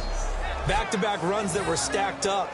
Offensively, now you've got to think to yourself, do we change blocking assignments? Do we change formations? Do we change looks in order to try and get the running game going?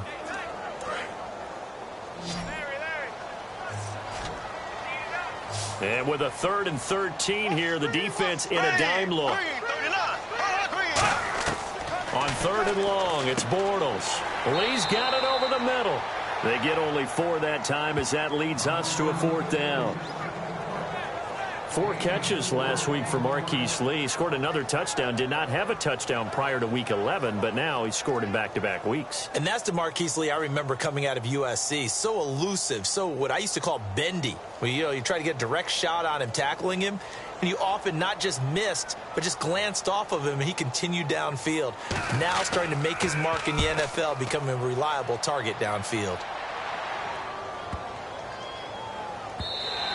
And that one hits a little too close to the goal line, and it continues into the end zone for a touchback. And Oakland sitting at 9-2. Here they come onto the field led by Derek Carr. Derek Carr, who dislocated his pinky in the Week 12 game, said it was the worst pain he's ever felt. But still 315 yards and 2 touchdowns. Not bad. That's the way to handle some of that pain and turn it into production. Because he and the Raiders, they're playing at a level right now where confidence is so high, they believe they're going to win every game no matter what.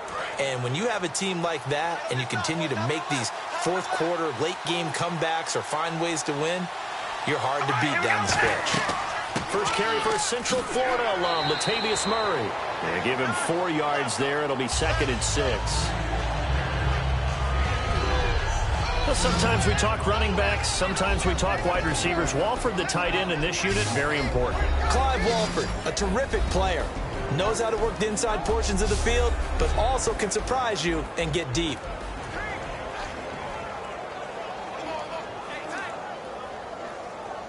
Six yards to go here on 2nd down.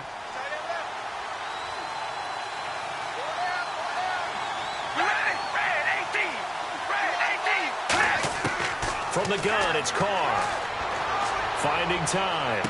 And he'll get this up past the 25 before he's out of bounds. 4 yards on the pickup, and that'll bring up a 3rd down. And time to take a look at the Jaguar defense. Malik Jackson is very steady and awfully productive.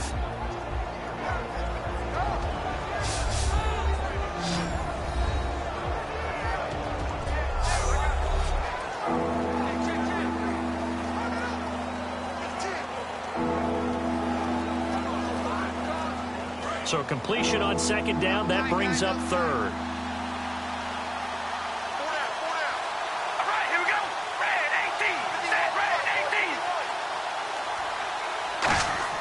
Carr looking to throw on 3rd and 2. Brought in by Walford, right side.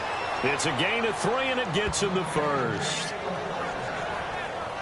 Every quarterback likes having a reliable target at tight end, and I think young quarterbacks especially, because they want to get the ball in their hands quickly. I think these two, Derek Carr and Clive Walford, that's a pretty good connection for years to come for Oakland. Yeah, he started to come on strong end of his rookie year. Now the Raiders really hoping for that 2nd-year jump out of Walford.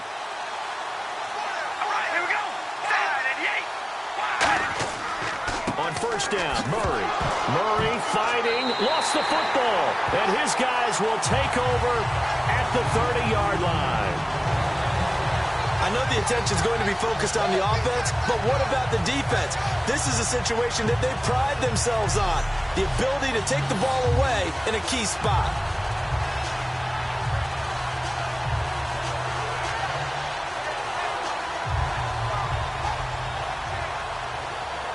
And this Jacksonville offense, they get ready to go again. And where does this offense go from here right now? They're 2-9.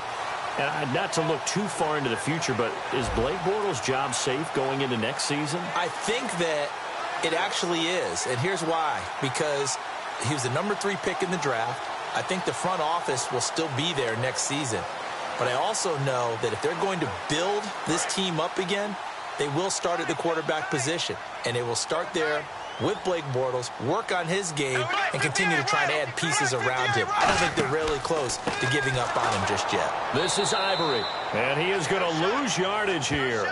That's going to go as a loss of 4, and it'll be 2nd down. So the tackle there by Khalil Mack. What a game against the Panthers. He had a sack, an interception, a forced fumble, a fumble recovery, and a touchdown, all in the same game. Is the statistician on the IR now? I mean, trying to keep up with all of his production. He's playing at that level that we all knew, anticipated, expected. He's just a guy that really refuses to be blocked. By the way, first time that's been done since 2009. Our players done that all in one game. Now Bortles. Over the middle, it's Thomas. 6 yards is the pickup, and that'll lead to a 3rd down.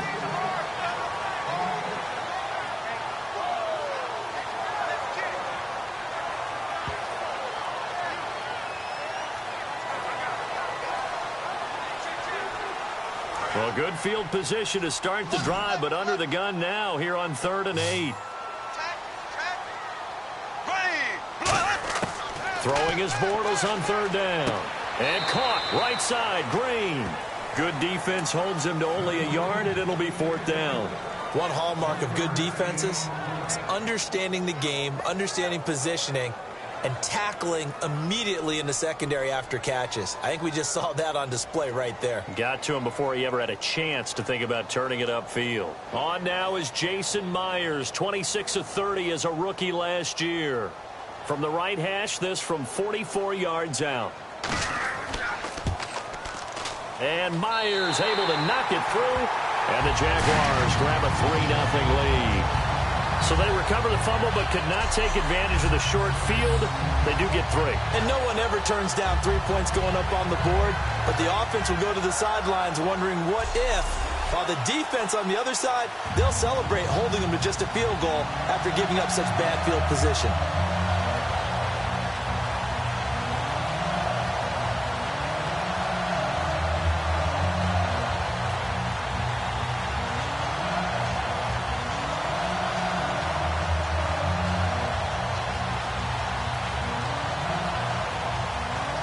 Myers now converted on the field goal try. Now he's on to kick it away. This will be fielded on the back line of the end zone. And no run back here. This will be a touchback, and it comes out to the 25-yard line.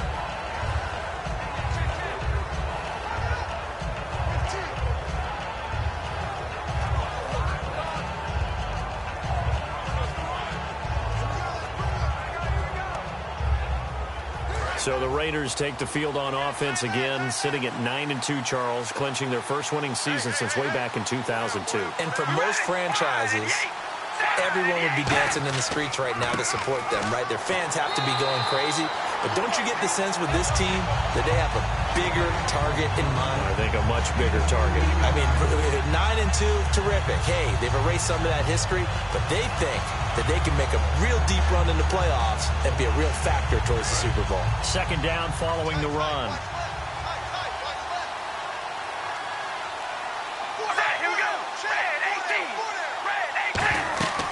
They go with Murray again. And not a whole lot doing there as he'll get it up to about the 28-yard line. He'll pick up only a yard there, and it'll leave him with a 3rd and 7.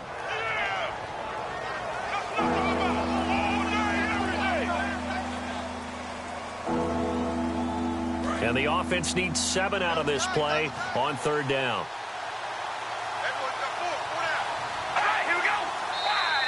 And now whistles and a flag, and I think we got a jump here. Neutral zone infraction, defense.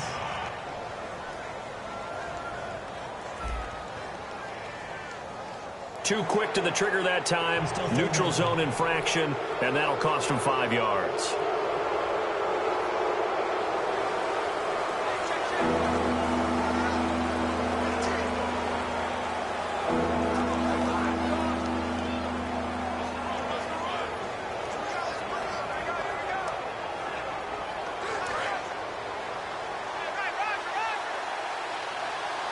Looks like a nickel set here defensively on 3rd and 2. Yeah, maybe expecting a throw.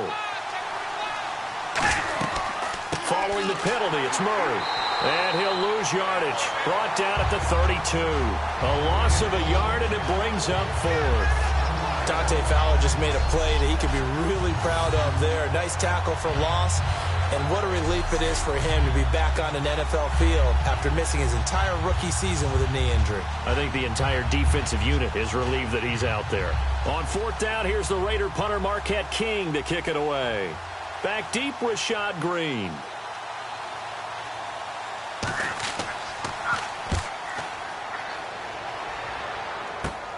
Taken from just outside the 30. 35 yards that time on the punt, and the offense will come back onto the field for the 1st and 10.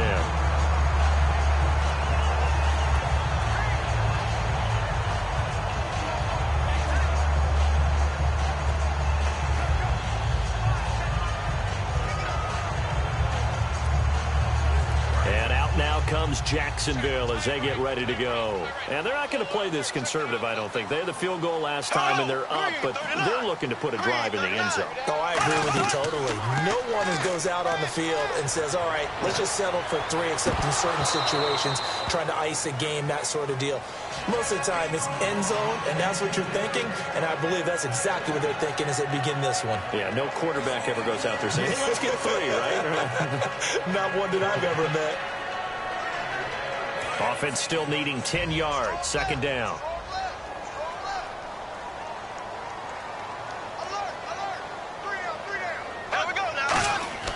Back to the air on second down. It's Bortles. Over the middle, open is Thomas.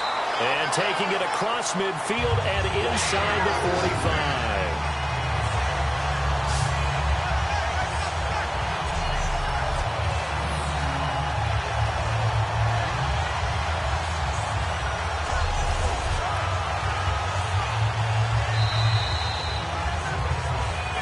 One quarter in the books here on a Thursday night. The Jaguars have the early lead here. More from Jacksonville after this.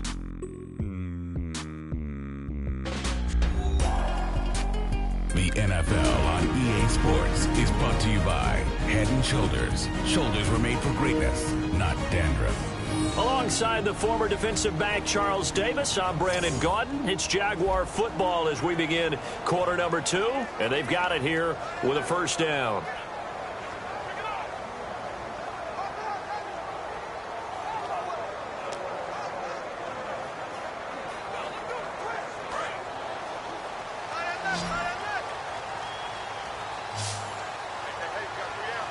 They come out here in the eye. They go play action here on first down. Backing up. And no escaping this time as he'll go down. They got him for a sack. Now, we talk about players blitzing all the time. I often laugh and sometimes call it just straight-ahead pursuit. What a running start right back to the backfield for him. Yeah, it really didn't give anybody a chance to get up there and stop him. No, I mean, that's really, really difficult. You're asking a whole lot anyway, but when he gets that kind of a start and comes through clean, oftentimes the advantage definitely goes to the defensive player.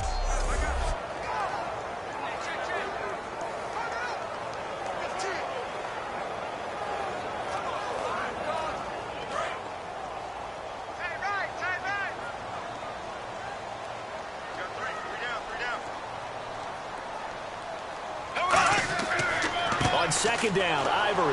And they won't fare much better here as he maybe gets back to the line.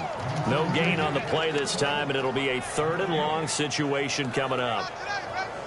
So nothing there. I don't know that that's all in the back, though. You got to look at blocking there, don't you? I would agree with that totally. At some point, they have to win at the point of attack. Instead, it was the defense getting it done again and holding them to no gain. Yeah, the Raiders call on a nickel set for 3rd down. On 3rd and long, it's Bortles. He's got time. And he finds Julius Thomas. They get 20 yards there on 3rd and 19 and an unlikely first down. So he makes the grab and the chains move forward. Nice job by the offensive line giving them time to complete that first down pass. So after that big gain, let's see what else the offense has up its sleeve. They'll come out in the pistol. They'll run the option left. And he's going to get this one down to the 30. 2 yards on the pickup there. It'll be 2nd and 8. Anytime you decide to use your quarterback as a runner, most of the time when you design a play, you're expected to break a little bit bigger than this one, because when you run him on short gains, your risk-reward and him taking hits, I'm not sure that's the payoff they were looking for.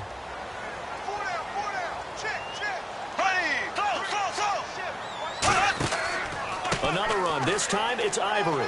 Down to about the 22 here. Call it an 8-yard gain. Much better shape now on 3rd and just a yard. Okay, he didn't break that one all the way, but you got to know that he feels like he's right on the verge, and that's probably exactly what he's telling them in the huddle right now. This will be play number 7 on the drive. 3rd and a yard.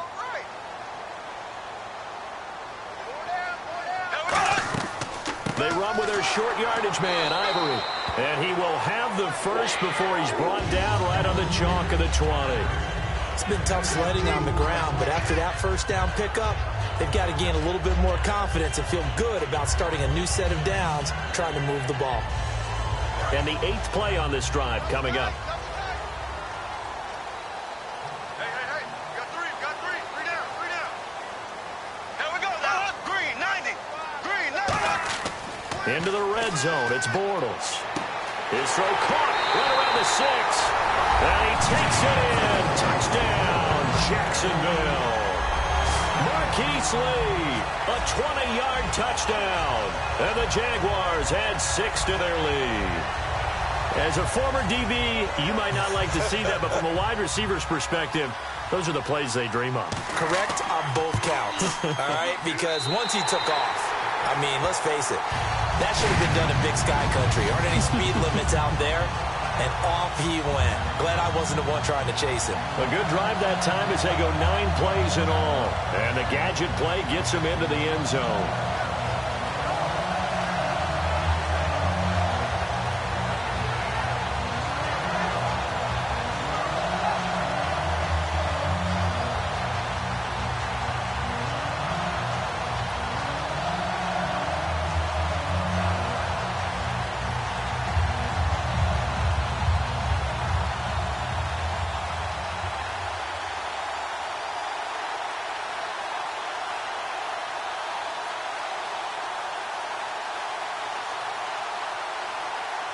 And after the touchdown, here's Myers to boot it away. Here's Taiwan Jones on the return. And a nice return sets him up pretty good here at the 30-yard line.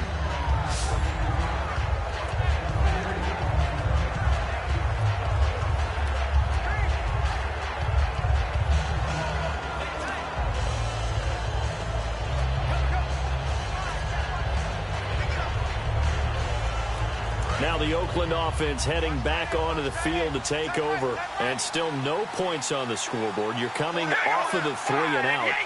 They're just looking for anything to grab onto right now, aren't they? I'm wondering if someone's going to take charge in the huddle. You know, we always look to the quarterback, but sometimes it's another player on the team, a star, a veteran, someone with some excitement and energy. It's like, all right, guys, let's shake things up and let's go, because they still have an opportunity to make things happen. Shake it off.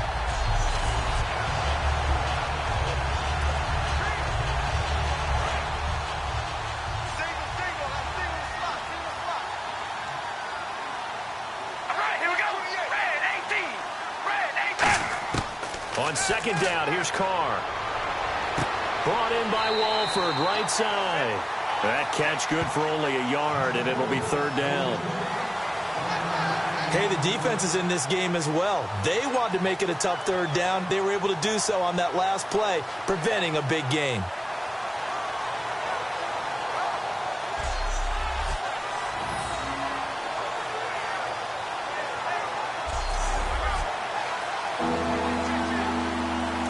Yards to go on 3rd down.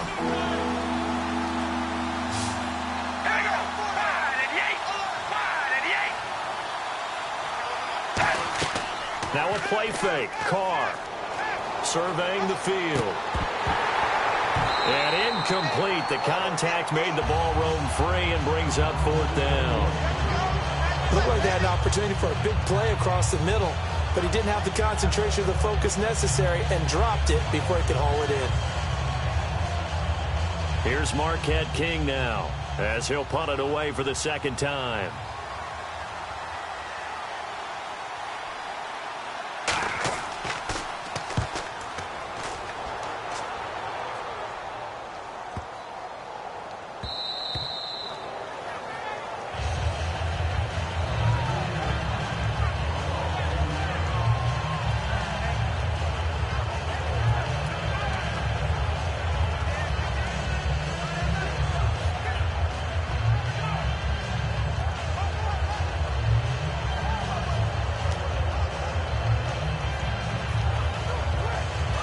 Now comes Jacksonville as they get ready to go. And that last drive, so effective in the passing game, resulting in the touchdown. Maybe not many people were focused on the trenches. There was good protection there. Excellent protection. So now defensively, you've almost got to get down to those starters blocks like you're a sprinter. You get lower than those guys on offense and find a way to roar through them or around them to get into the face of the passer. Easier said than done, though. Way easier said than done. But they've got to try something because right now they're just cutting them to shreds. Hey, got tight left, tight left, tight left. Hey, four down. Oh, Z. Bortles to throw on second down. And he's just going to get rid of this thing. To no one here. He throws it away. And now it's third. Now, not to get too overcritical there because he knows what he's doing, but his shoulders looked a little off kilter there when he threw that. I don't think you're being overly critical there. You're just analyzing it, and he gets those shoulders right. That pass will go from incomplete to complete. And it looks like we've got a dime set here defensively. 6 DBs in the game. From the gun on third down, Bortles. And Robinson with a big catch. And a gain there of 11 yards. And a nice pitch and catch to pick up the reception against man coverage. Both of them read how much yardage they needed, figured what they had to do, and were able to beat the man coverage for the completion. And the 2-minute warning lurking. This will probably be the last play before we hit it. Yeah, they want to get themselves in position to score in this last shot before the clock hits. 2 minutes to play here in the first half. Back with more from Jacksonville. Don't go anywhere. We'll be back after this.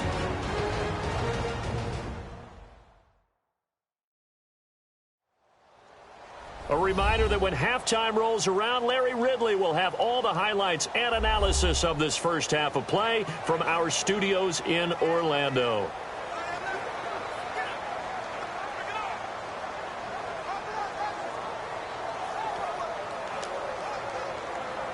Offense comes to the line now, 1st and 10.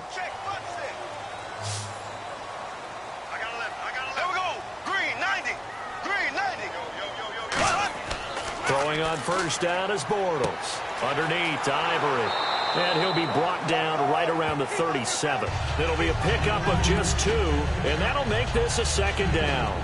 I know most of the time when the ball's in the air, you're thinking wide receiver, tight end, but running backs, they can be a big part of any passing offense nowadays.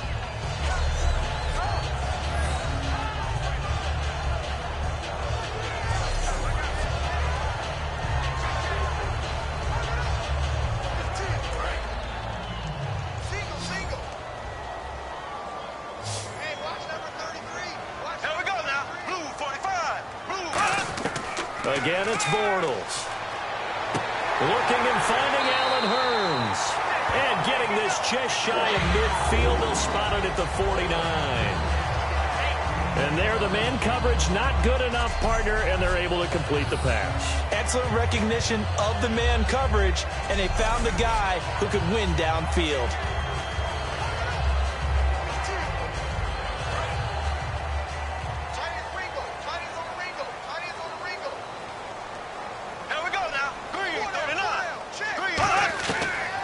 Now on first down.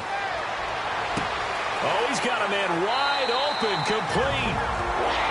Now hold everything here. We're going to get a timeout by the offense. It's just their first, so they'll have 2 remaining here before we get to halftime.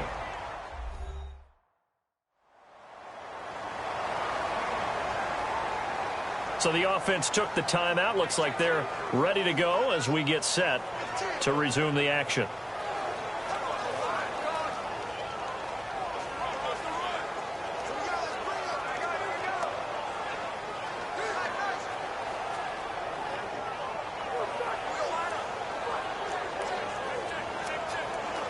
So the offense has it 1st and 10. Watch left.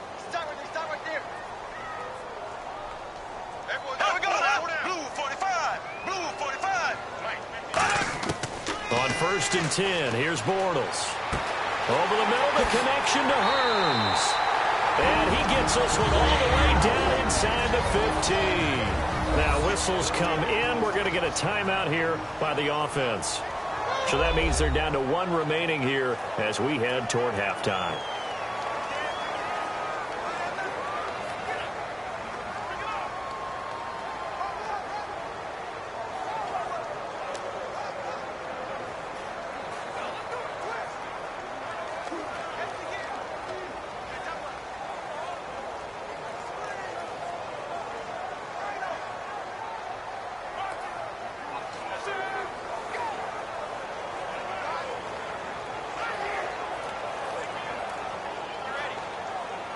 So after that big play, let's see if they can catch their defense maybe on their heels.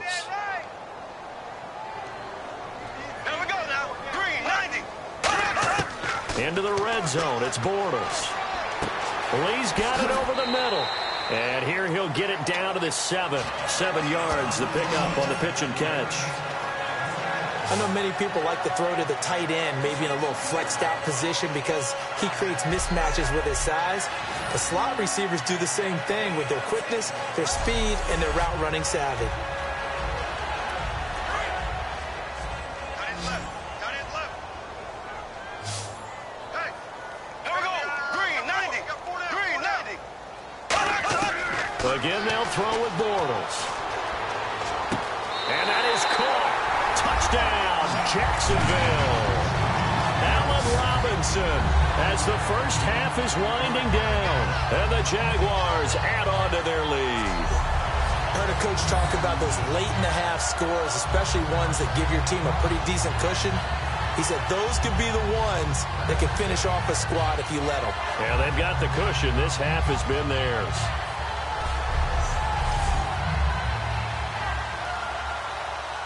Now Myers for the extra point.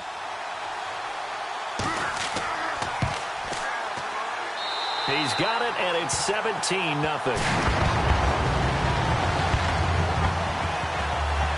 So that drive consumes 9 plays all told, and it results in a touchdown for Jacksonville.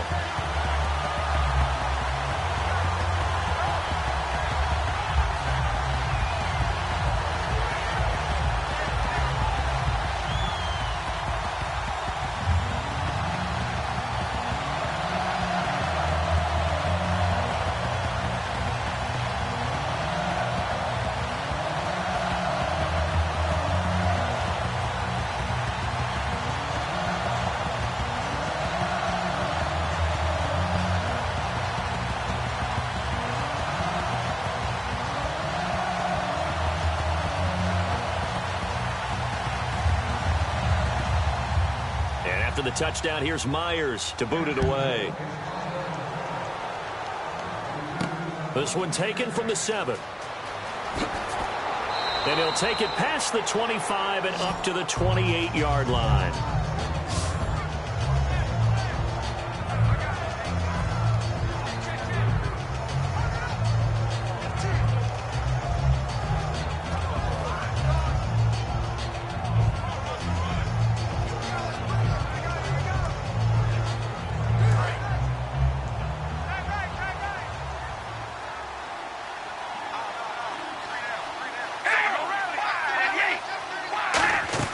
Here's Murray now as they run it to start the drive.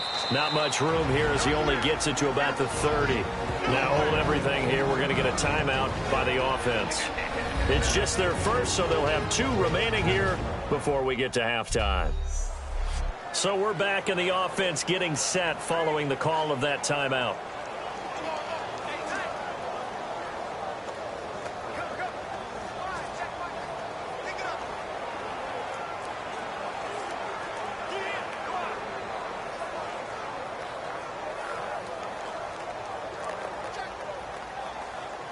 And you see the clock almost empty, so this is likely the last play in the second quarter. The final shot here before half for Carr. He's going to float this one deep right side. And his throw's going to be incomplete. So we reach halftime, and what's been... Jeez, they don't even want to let their guys get a drink of water. All right, third quarter, let's get to it.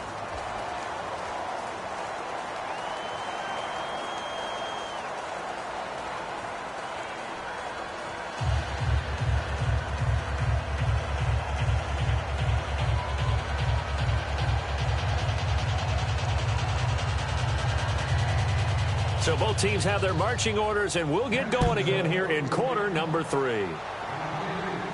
This one taken just inside the 10. And a nice return sets him up pretty good here at the 30-yard line.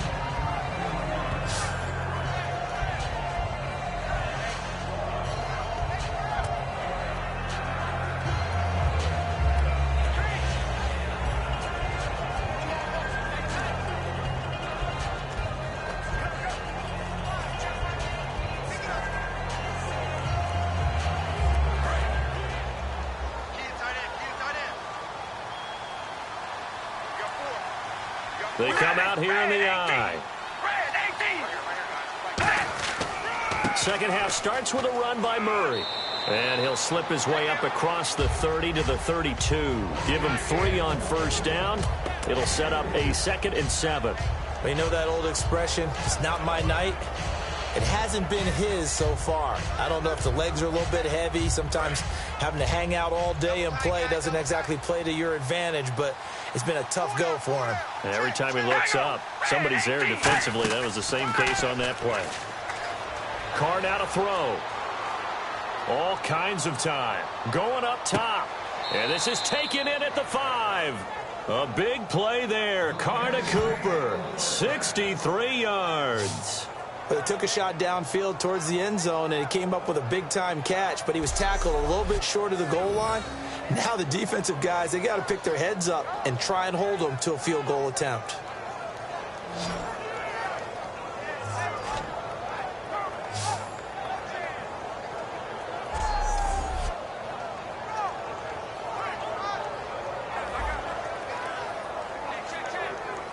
And now a first down following that long gain.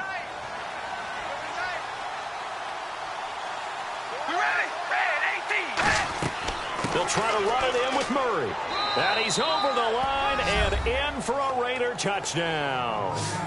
Latavius Murray taking it in from 4 yards out. And the Raiders make some inroads here on that deficit. And there you go. Nothing really too complex. Block, keep to your assignments, let them run it in. They did it. Fundamental football. Good blocking beats good tackling on that play. End result, touchdown. Sebastian Janikowski on for the PAT.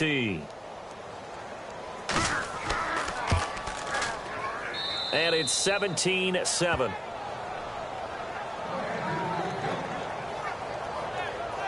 Scoring summary, 3-play drive. And it culminates with a Latavius Murray touchdown run.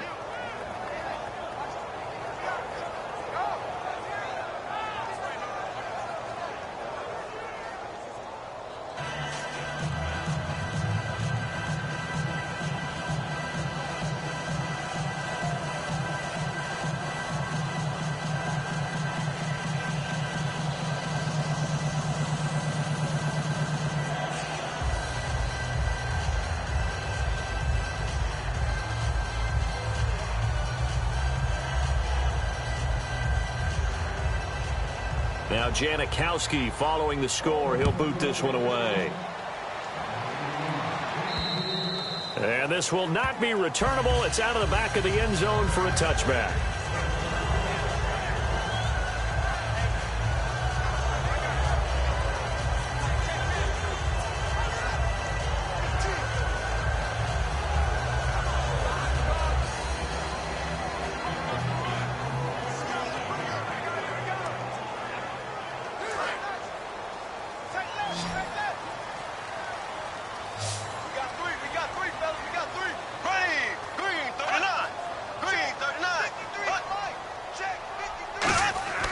Bortles now on first down. Underneath, Ivory. And he'll get to the 29-yard line, brought down there. It'll be a gain of 4, and that'll make it second down. He had time, was able to survey the field and find a soft spot in that zone coverage. And that's where it gets difficult for a defender, Brandon. You go to your spots on the field that you have to cover, and when the offense finds an area that you're not in, that's where they throw the football.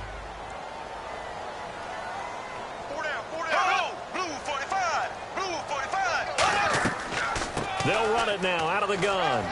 Across the 30 to the 31-yard line. 2 yards the gain there, and now they're left with a 3rd and about 4 for a first.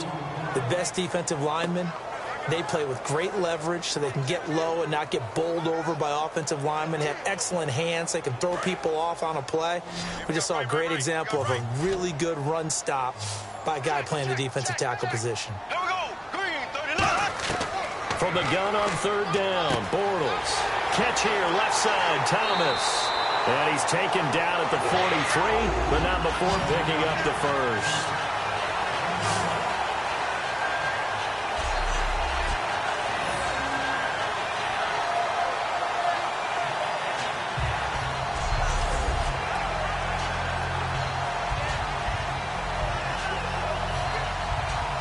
So here we go, 1st and 10 now. They send Thomas out to the right by himself. Throwing on 1st down is Bortles. He's got time in the pocket. Completes it to Lee. And he is out of bounds on the other side of midfield. A nice pickup there, 10 yards, and it'll move the sticks.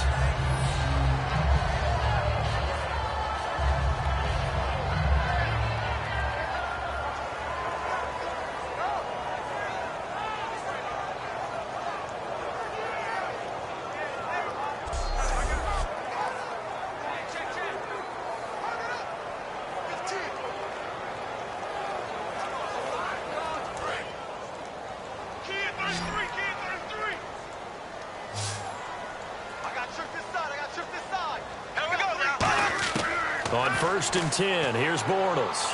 He finds Hearns left side. 11 yards on the pickup, and it's good enough for a Jacksonville first.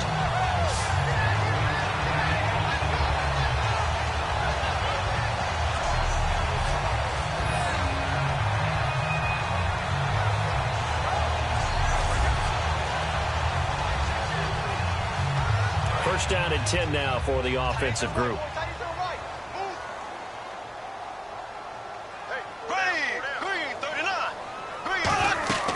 Carry number 10 now for Ivory. And brought down, but not before they're inside the 25.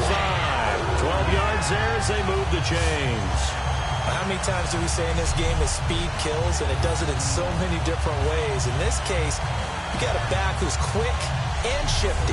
Can make moves, make people miss, but also gets to and through a hole before it can close down. That's some of the benefits of that speed, not just outrunning people in the secondary, and that led to a really nice gain. They come out here in the eye. Back to the ground on 1st down. Again, Ivory. And this has been a recurring theme tonight for sure. Nowhere to run. Back to the line of scrimmage, that's all.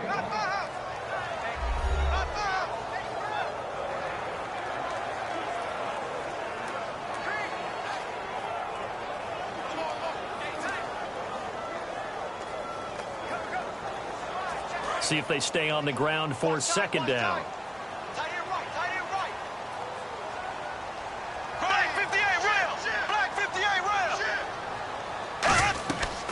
Here's a carry for a former starter. This is T.J. Yeldon. He only got a couple on that one, so not a ton of help. They'll have a 3rd and 8 forthcoming.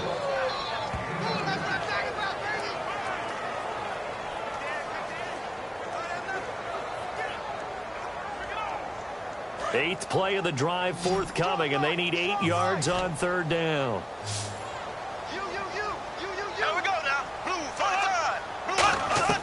Throwing his Bortles on 3rd down. Finding time. And he fires one that's intercepted. Picked off by David Anderson. And a big turnover there as his guys will get the football back. Well, this had trouble written all over from the start. He's got 2 extra defensive backs in the game he's got to deal with. They're in a dime set. So everywhere he's looking, he's seeing a different color jersey. And sure enough, this one winds up being intercepted.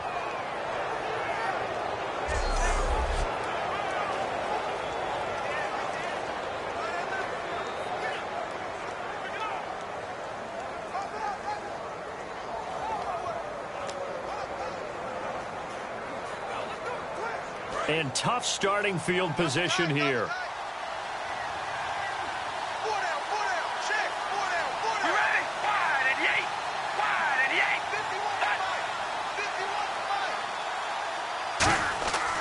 They'll try and get the running game going here with Murray. And a short gain here as he gets it up only to about the 6. Just a yard on the pickup there, and it'll bring up a 2nd and 9. That 1st down play, all you want to do is wedge out any type of space and try and create enough room. If you have to run the punter out there, he can successfully complete the punt. Yeah, didn't get a ton there, but at least some positive yardage.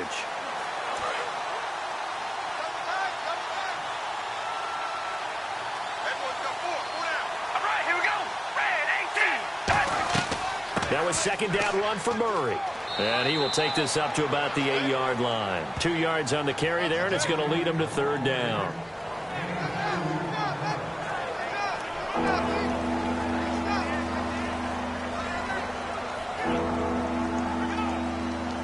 Defense looking to hold serve one last time here on 3rd and 7.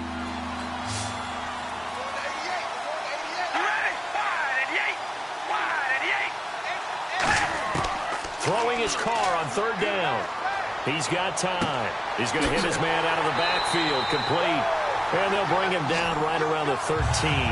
It's a gain of 5, and that's going to bring up the 4th down. So many times you hear today's NFL described as a space game. Get your best players into space with the football in their hands. That's why sometimes you just swing it out to your runner, get him out in the flat, and let him have a chance to make people miss an open field.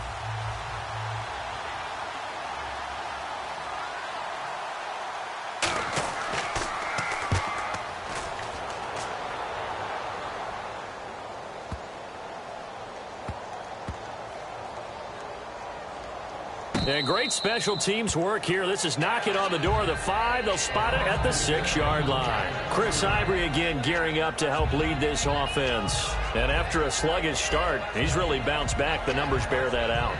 And you're a baseball guy, partner. How many at-bats over the course of a baseball season? Oh, boy, 4 in a game. Yeah, about 4 in a game. 4 times 162. 350 or so, right? Sometimes it takes a while for a guy to get going. That's my point. It's not the first few carries. You don't worry about that. As they go along, get that guy lathered up, get those blocking assignments down. Those 2-yard gains turn into bigger gains as the game moves along.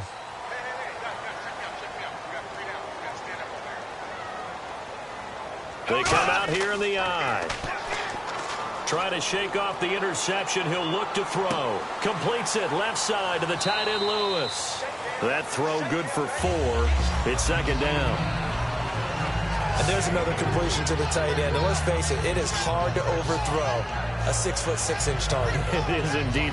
Quarterbacks like their speed guys. They like that huge 6'6" target that they've got in him. They really do, and it reminds me of what one great tight end told me once. He told his quarterback, just make sure you throw it up there. You know, kind of like put up on the top shelf where the kids can't get it.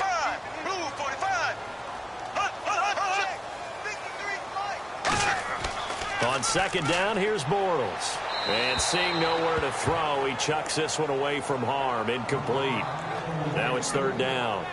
Well, the numbers have been good in the passing game, and certainly a big reason why they have the lead. But now here, 3rd quarter, maybe go to the run game a little more? Yeah, perhaps. I mean, after that incompletion, a little credit to the defense for shutting them down on that play.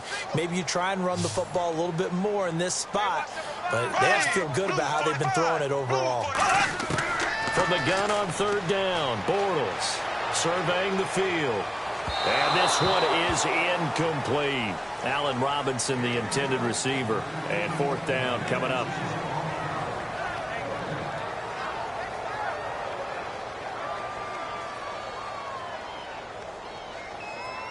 Here's Brad Nortman now. On for his 2nd punt. He'd take a repeat of his first.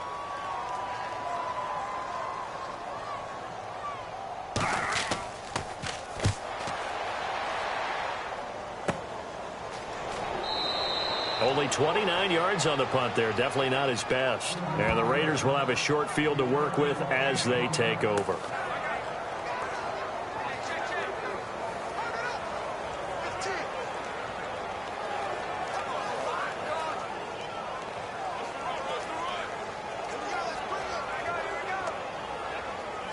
Try to get one more in here before the quarter breaks.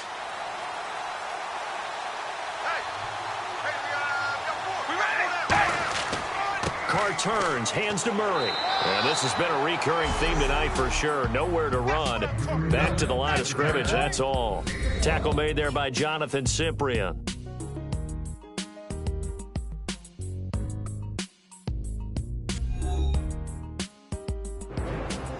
Back now in Jacksonville. It's Raider football here, but they're on the short side of the scoreboard right now as we begin the 4th.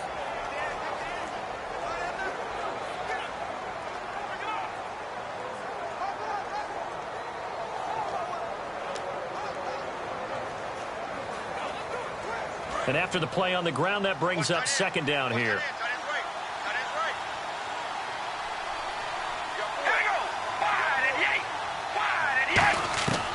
From the gun, it's Carr.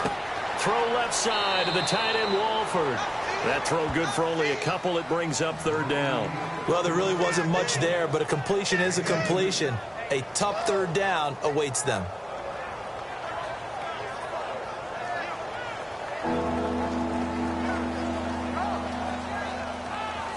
They need to get to the 29 if they want to pick up a first here on third down.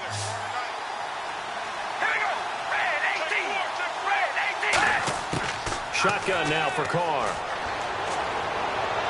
It finds Crabtree for the completion. Give him 30 yards there. And in a two-score game, obviously, every play, every third down, like we saw there, magnified. Big pickup. It was a huge pickup. What they really want, though, is to not even get to third down. They've got to maximize time and conserve as much as possible.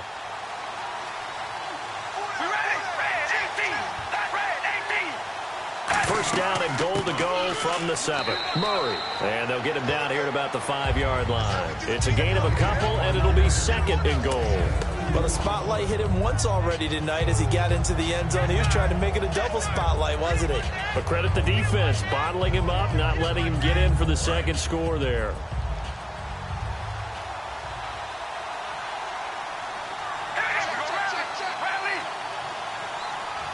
Second and goal from the 5. Again, it's Murray. And he will push his way forward down to about the 3-yard line. Calling a gain of 2 as they're knocking on the door now. Third and goal. Sometimes I get caught in hyperbole, but I think they desperately need to punch this one in. They're running out of time. Yeah, two-score game, second half. You're down here. This is the time to put it in the end zone. Yeah, not going to get much better than this for an opportunity. All right, here we go. Wide at the 8. Wide at the 8. Carr now on third and goal. He's got time in the pocket. And this is caught. Crabtree. Touchdown, Raiders. Michael Crabtree from 3 yards out. And the Raiders have cut it back to within a score. You always admire a guy who can go through his progressions and find the open receiver. I believe we just saw that there. And we admire him just a little bit more when it goes for a touchdown. And this is up and good to make it a 17-14 game. So the drive there took 6 plays, and it winds up in 6 points for the Raiders.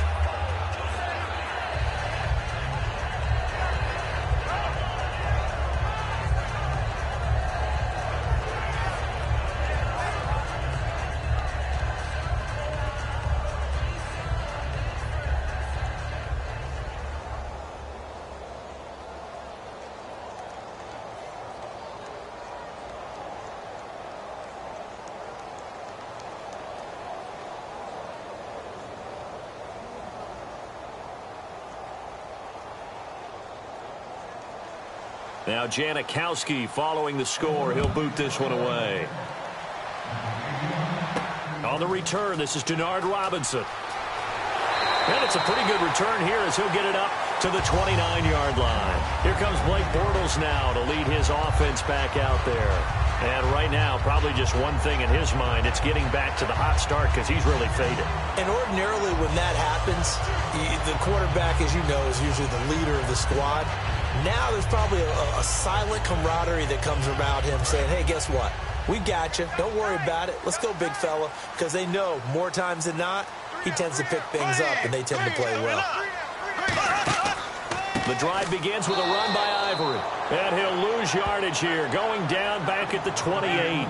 It's a loss of a yard there, and now second down. To me, that's a superior play by the backer because he was allowed to, I think, run free on it and make that play. His defensive linemen, they covered things down for him because offensive guys, the linemen, what they're trying to do, as you know, is block the guy at the point of attack and then climb to the next level and get the linebacker. When you're not allowed to climb, you got a free hitter, and that's what we saw there. And a really nice play resulted for them. They stay on the ground. Ivory again across the 30 to the 31-yard line. Give him 3 yards on the run there. That still leaves him with a difficult 3rd and 8 coming up.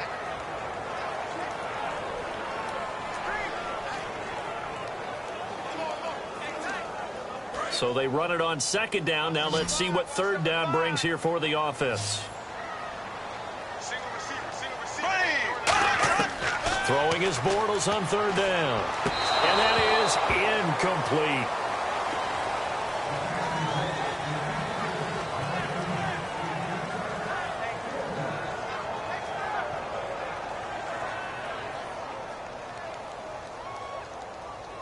Here's Brad Nordman now as he's on to punt for Jacksonville.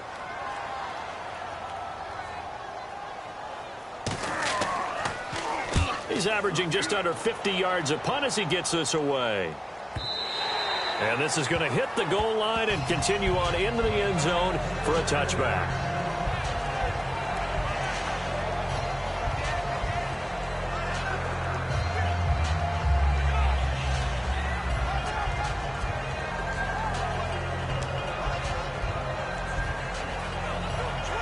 And now Oakland ready to take the field.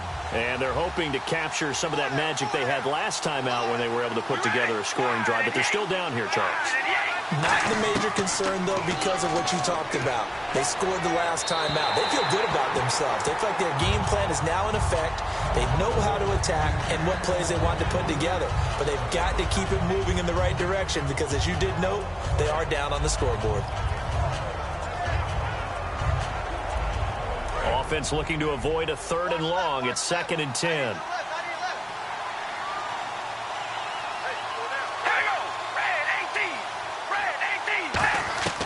Working from the gun, it's Carr. Brought in by Walford, right side. It's a pickup of 16 there, and it'll lead to a new set of downs. And he's the epitome of what we call the move tight end, a guy that you can line up anywhere, in the slot, out wide, in tight. Doesn't really matter because he has such great skills. You want to utilize him in all aspects of your passing offense. And there he was in the slot for the catch.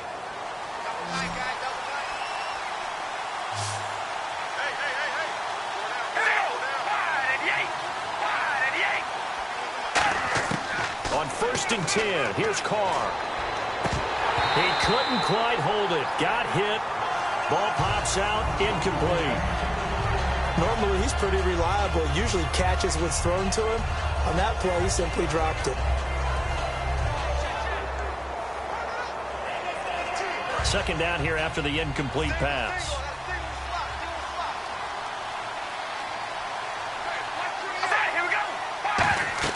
Now, Carr again.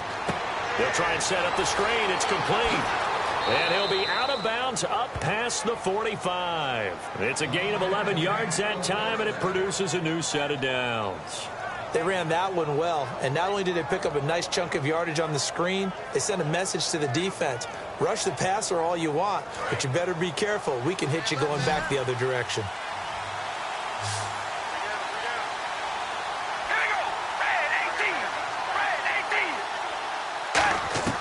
Throwing on 1st down is Carr. Finding time. Finding his safety valve here. That's complete. And he'll be taken down, but not before getting this inside the 30. A really nice gain of 25 yards. Not only did we just see back-to-back nice gains, but we're also seeing the confidence rise, not just for the guy who caught it, but the guy throwing it as well. And these back-to-back catches here out of the backfield, that can set something up downfield in a later sequence, right? A lot of the time, it starts to draw the defense closer to the line of scrimmage. So to your point, show this swing pass, show this check down. Maybe later on, you heave one deep when you catch him close to the spot. Carr now on 1st down. Oh, no, he lost the football. But I think the Raiders are going to be able to hold on to it, yes. On plays like this where the ball comes free, it's often unusual for the team that lost it to get it back. Because this is the quarterback. The ball gets away from him. Everyone else is trying to execute what they're supposed to do on offense. They're usually looking in the other direction, downfield, or have moved away from him. In this case, though, a teammate is able to come up with the ball. On 2nd down, here's Carr. And hauled in here by Rivera. The reception good for 7. It's 3rd down.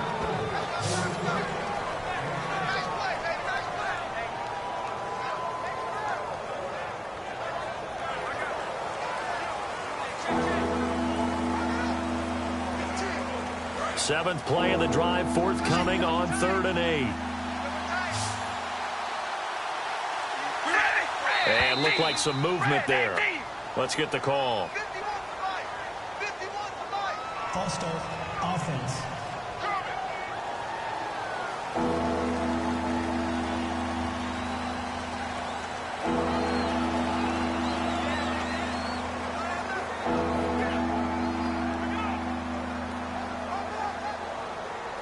Seventh play of this drive coming up, but a long way to go on third down. They come out 5 wide, 3 of them to the right side. On third and long, it's Carr. Over the middle, Amari Cooper. It's complete. It's a pickup of 13, but they're still a bit short, and it'll be fourth down.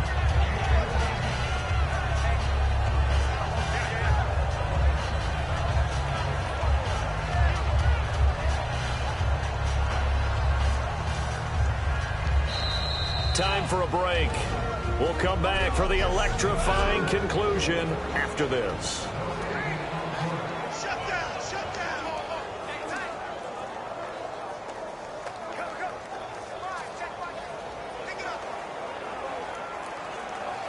So it's Raider football as we get you reset. And let's see what they've come up with offensively after having time to talk it over. And the 38-year-old vet able to split the uprights. And we are all tied here in the final stages. So now then, it's a big kick there to get this game back to even. Now the worry is, did you leave too much time on the clock? Because another field goal could still do you in. Brandon, we're going to see right here. I would expect that after the kickoff, this offense is going to come out throwing. So those first few plays are going to be the key.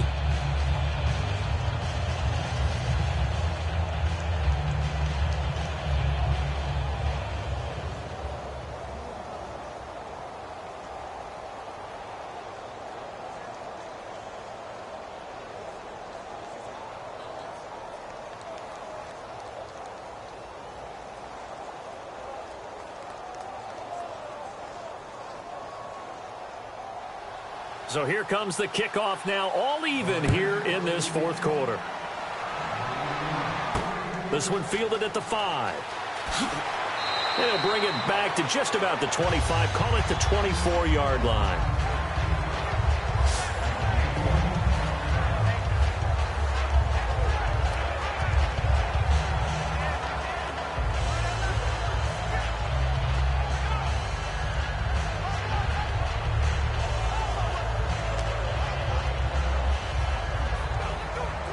Here comes the Jaguars offense as they get set here. And they're coming off a 3-and-out, my friend. I think they've got to look at that play sheet and go to a spot that they haven't gone before. Time to shake things up a little bit to try and get this offense moving. Okay, so how do you do that? How do you shake things up? You look at what you called before, realize it hasn't worked Go to so something well, else. and maybe you try and find one of those special plays from one of your better players, and maybe try and hit something big and get things going in the excitement area. Second down now after the incompletion. There we go. Green, 39. Now Bortles. Completes it to Lee. Only 3 yards on the catch. It's third down. So now at 3rd and 7, and defensively, it's a dime look. 6 DBs. Back to throw, Bortles. Middle of the field, it's Robinson. And he's going to have the first down yardage to the 35. And they're going to hurry back to the line now. To throw is Bortles. And he's got his man on the out route. And he'll be taken down, but not before he gets into enemy territory.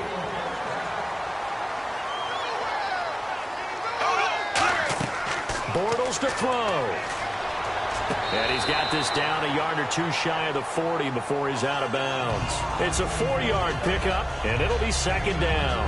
I do have to admit, I like it when it all comes together. When the top part, catching the football, right, whether you're catching it with your hands or cradling it, comes together with the legs, in this case the feet, doing a little toe tap to stay in bounds and complete the catch. And a great job by our crew on the camera shot. Love when you see the grass or on the field turf, those rubber pellets flying up. Great catch. And a stoppage here, a timeout before this third down play takes place. And we are back here. I'm Brandon Gaunt alongside Charles Davis. So the offense takes the timeout. And now we're set to get going.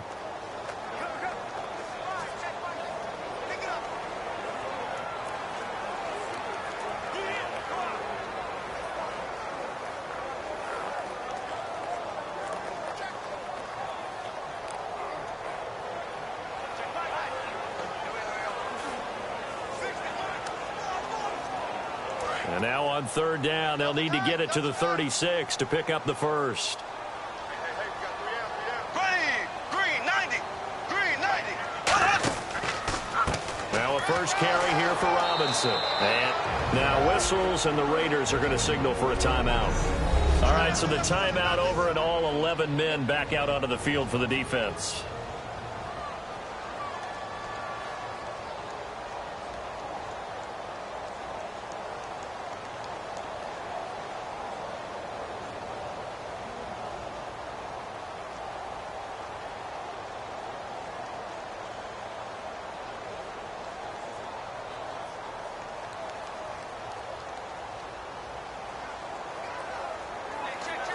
So on now comes the kicker. It's Jason Myers. This to take the lead here in the final minute.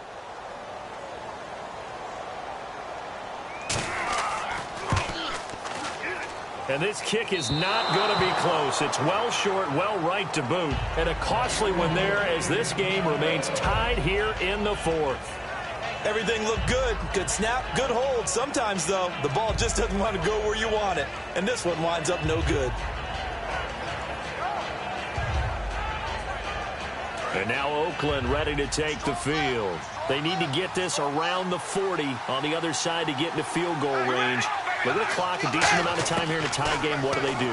No panic situation at all. They've got to get a couple of chunk plays, pick up nice bits of yardage. Target the sideline. Now whistles come in. We're going to get a timeout here by the offense. That'll leave them with just one remaining in this fourth quarter of play.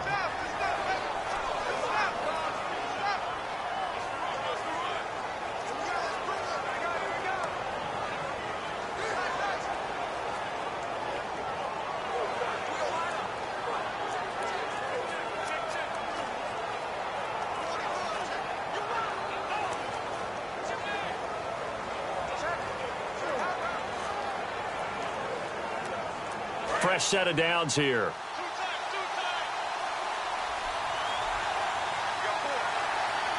Murray the lone setback. And he'll get it up the middle. And this has been a recurring theme tonight for sure. Nowhere to run. Back to the line of scrimmage, that's all. And now the Jags going to signal for another timeout. That'll leave them with just one remaining in this fourth quarter of play.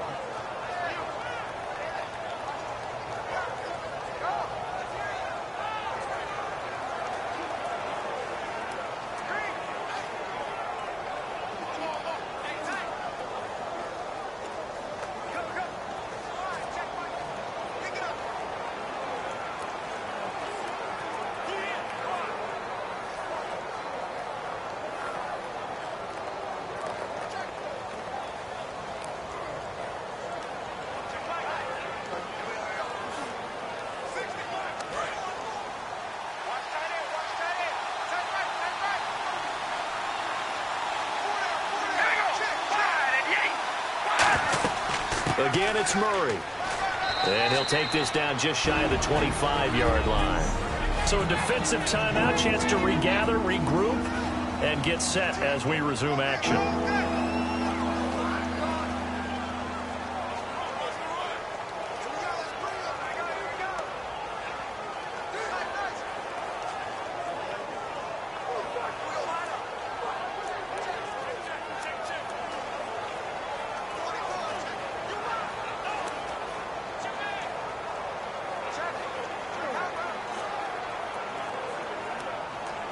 And this defense looks for one more stop here on third after the run.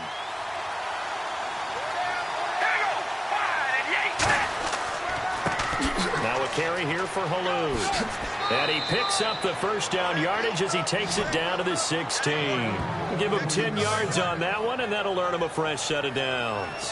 Whenever we meet with coaches and they always talk about wanting to establish running the football, It's oftentimes with a good tight end who can control the line of scrimmage and the point of attack, and they're becoming harder to find because the colleges are giving us a whole lot of receiving tight ends, former wide receivers who can run, not necessarily block very well. In this case, though, we saw 2 tight ends on the field, both of them with the ability to block, and he ran the ball successfully behind that power set. A road win in the National Football League. Charles, you never take that for granted, no matter who you're playing, no matter where you're playing. You take it and you run with it. And you know you primed the pump all week in your own home facility. No one thinks we can do this. Only people who believe are right here in this room. And then you go on the road, band together, and get it done.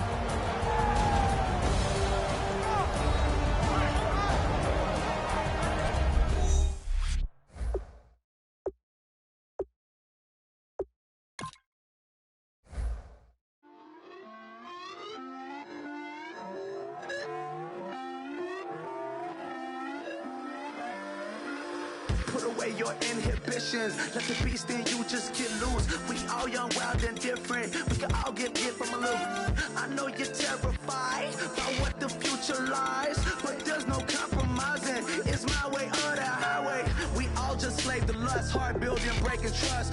Don't get wild when we come out. Like, don't get loud when the come out. That's instant. Give up with your friends thing. Tell they bougie. Go wait in line with them lame. Talking real rap. Tell them break your neck. Go and bust the rhyme. Going down, pass it around. Hey, what with me now? We running well. Hey, and nobody getting. We on the town. Hey, never come down. I never come down. Lose it.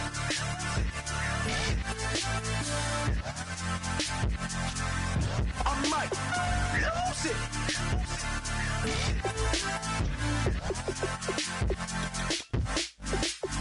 Lose it.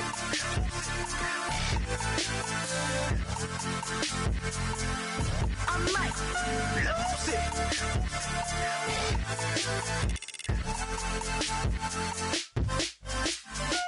Everybody got guilty pleasures. Mine just tend to catch me cases. Handcuffs, police inspections, lawyers, judges, allegations. Turn on your favorite station. You hear the same old song. I feel like dog, I'm about to drop the bomb. Blowing down, pass it around. Hey, what with me now? We running wild. Hey, and nobody getting. We on the town. Hey, never come down. I never come down. Blowing down, pass it around. Hey, what with me now? We running wild. Hello, everyone. I'm Larry Ridley, and this is the NFL on EA Sports. In today's game, we have an AFC East class featuring 2 Pro Bowlers getting set to square off. It's Tom Brady going up against Tyrod Taylor. With that, let's send you up to snowy Orchard Park outside of Buffalo, where we say hello to our commentators, Brandon Godden and Charles Davis. Gentlemen, stay warm. All right, Larry, EA Sports coverage of the National Football League is on the air. Tonight, on this fine Thursday night, we've got a good one in store between the New England Patriots and the Buffalo Bills. And hi again, everybody. Alongside Charles Davis, I'm Brandon Gaudin. And, Charles, you take a look at our matchup here. You've got to believe that this is a game that might be won in the trenches. Oh, without question. This is big person on big person, big unit against big unit. Meat on meat. Oh, you got it all. Pick your cliche, but we know this. The ground's going to shake, things are going to rumble, and they're going to have an impact on today's game.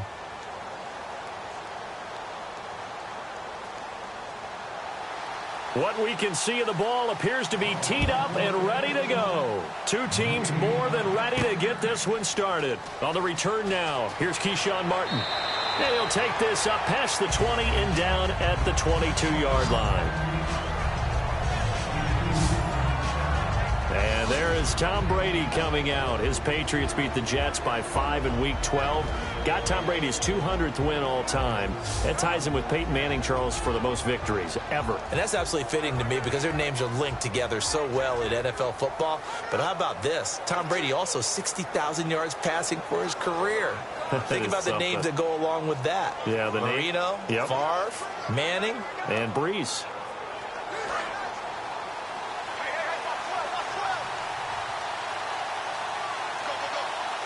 Blunt, the lone running back.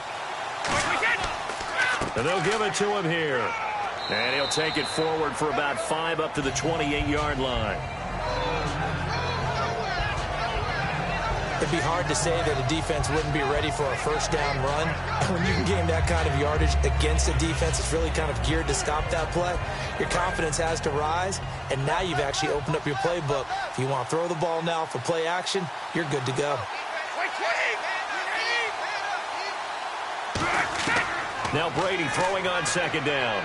He's got time. Right side, that's complete to Gronkowski. Only 3 yards on the catch. It's third down. Rob Gronkowski, he's the cowbell of this offense. So good that you just can't call him a tight end. You call him a special receiver. Can often line up on the backside of a formation and be the primary target. And no one has more fun in this league than Gronk. So just play number 3 here on the opening drive, and it's an early 3rd and 1.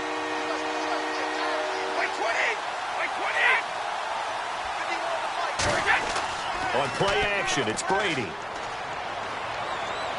And Amendola with a catch. And he'll be taken down, but not before he gets into enemy territory. One of the feature points of the in route is being able to make a nice throw to the middle part of the field. And for a quarterback, that's one of the better throws and better looks that he'll get. But he has to be careful not to wait too long and let his receiver wander into some tough territory. If he's late with the ball, he can get his receiver hit and hit hard. Brady gives now to Blunt. And that play goes nowhere. Taken down, losing yardage at the 50, right at midfield. A loss of a full 3 yards, and now it's second down. But when it comes to the running game, the New England Patriots, they're one of the few teams in the NFL that I don't think care much about balancing things out. Last year, to your point, 5th in passing yardage, number 30 in the run game. What they want to do each and every week is make a game plan based on their opponent, not so much their own personnel, and they try to attack that way. He gets it into the hands of Gronkowski, complete. That catch good for 5. It's third down.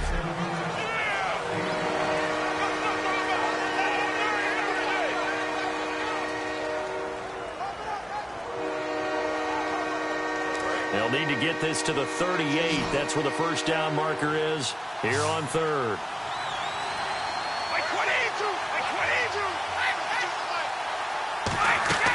Now a play fake. Brady. And he couldn't hang on to it through the contact. Incomplete. It looked like they had something there, but I think that he was thinking about running with the football before he actually hauled it in, and that led to a big drop. On fourth down on now is the lefty Ryan Allen to punt.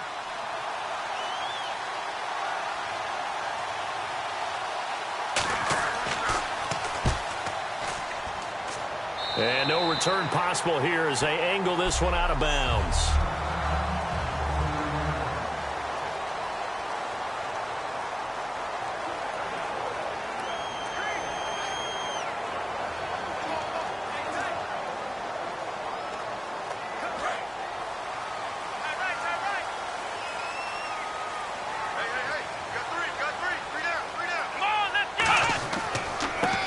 First carry for LaShawn McCoy. Oh, a heck of a move. Man.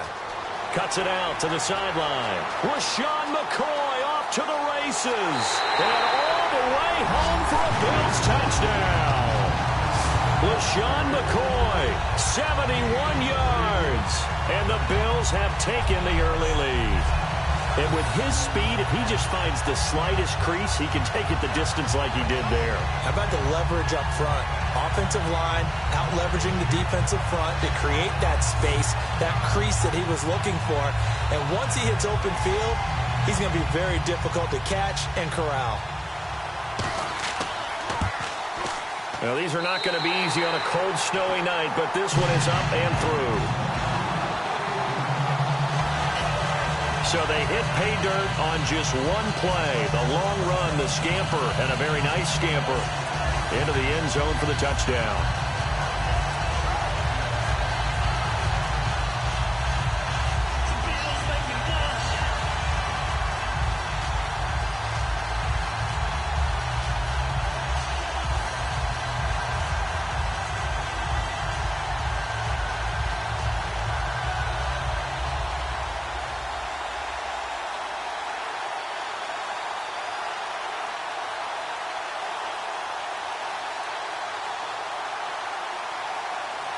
After the touchdown, it's Gay to kick this one away. This is fielded at the goal line. And he's able to get it across the 20 to the 25-yard line.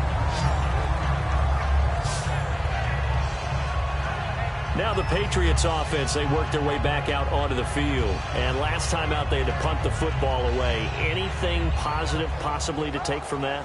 There always is when you're punting the football away. It doesn't sound like it because you're giving it up, but you've avoided a mistake. At least you didn't turn it over, You didn't turn it over, right? You're giving your defense a chance because you're punting the ball away, and they're set to go on the field as opposed to sudden change after a turnover, and wow, now we got to go out there and stop people. So, yeah, there's always something positive to be gained from it. All right, I'm going to show my age here a little bit. We used to talk about running backs catching the ball as safety valves. Nowadays, they're a big part of the passing offense. Quit acting like you're so old. You're only 65.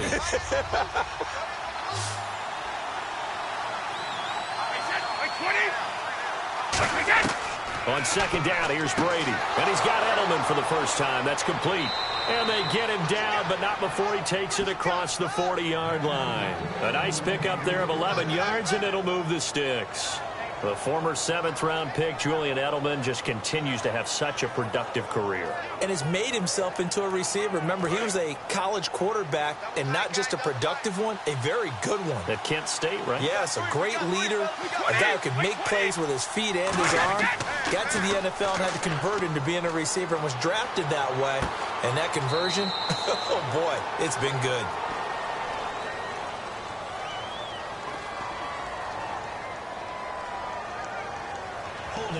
Offense. Yeah, that right there will set him back a bit on the offensive holding penalty. And you know who you want to pressure after a penalty like that? The guy who just committed the foul. You want to see if he's going to keep his head down or if he's going to get his head right back into the game. I'd send a blitz at him right away and see if he holds up.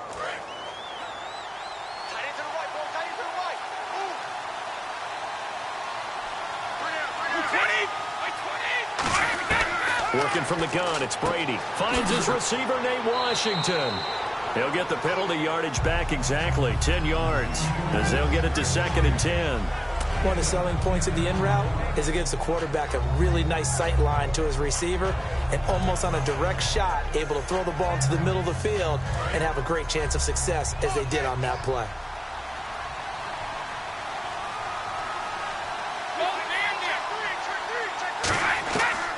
They'll run it now out of the gun. It'll be a pickup of 5, and that leaves them with 5 more. 3rd and 5 now. You know what really fires up offensive linemen? When the guy that is carrying the ball behind them can create his own space and break a tackle along the way.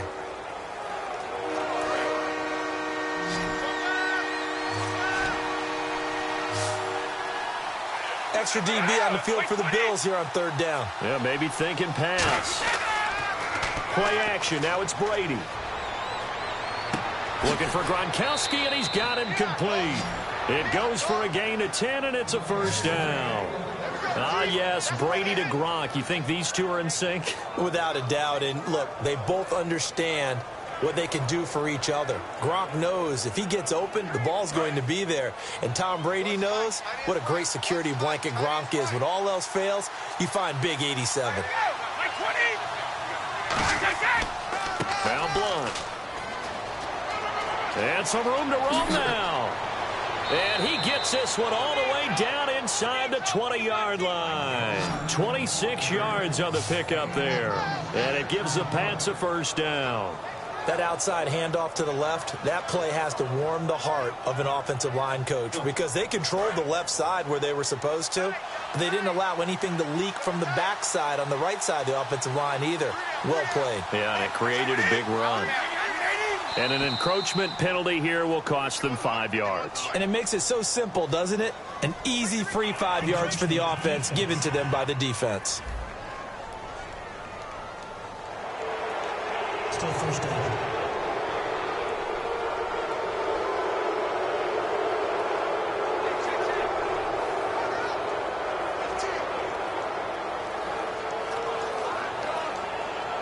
The defense helps the offense out there. Now 5 yards to go on first down.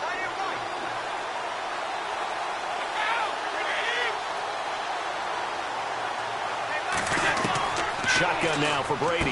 Caught left side, Bennett. And he maybe makes it back to the line of scrimmage. That's it.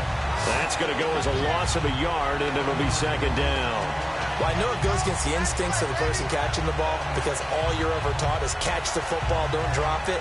But drop it there. Yeah, in that situation, dropping it would have been better. End up losing yardage, even though they completed the pass. As good as a sack. Yeah, how about that? Although they won't get the same credit for it, and it won't help them at contract time.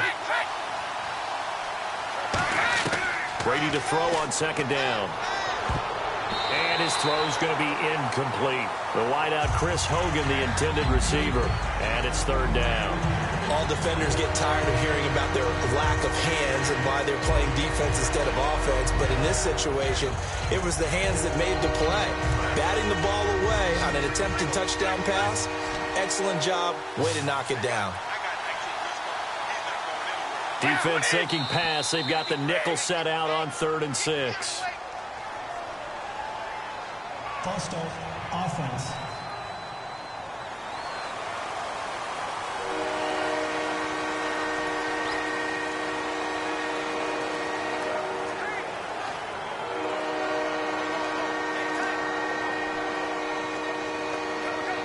Ninth play of the drive coming up, and certainly not an easy one on 3rd and long.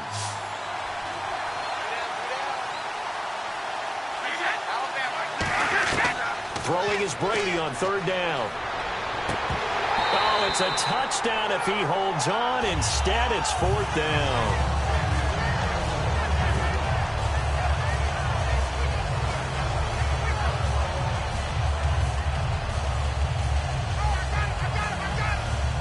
So on 4th down, Brady will yield to Gostkowski for the field goal try. A 33-yarder from the left hash. And Gostkowski's kick is good. And they are on the board, but still trailing. It's 7-3. So the drive stalls out, but they are able to put 3 points on the board. Yeah, just a yard or two shorter than an extra point. So no problems converting there.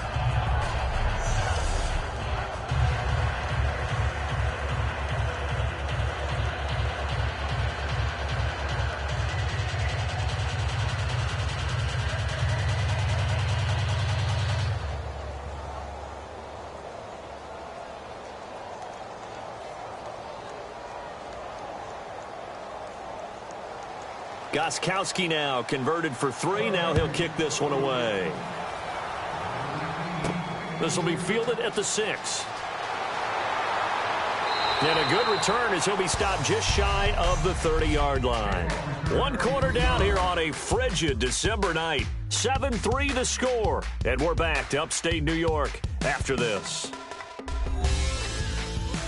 This presentation of the NFL on EA Sports is brought to you by Snickers. You're off your game when you're hungry.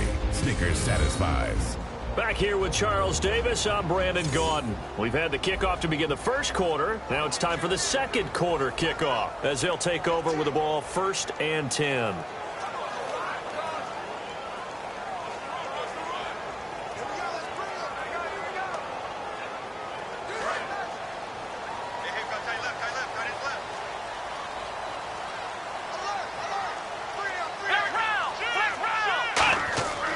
Start the drive with a carry by McCoy. Give him a couple on the carry there. 2nd and 8. For McCoy, his 4th 100-yard game in Week 12. 2 touchdowns to boot, Charles. And what I know he doesn't get enough credit for is toughness.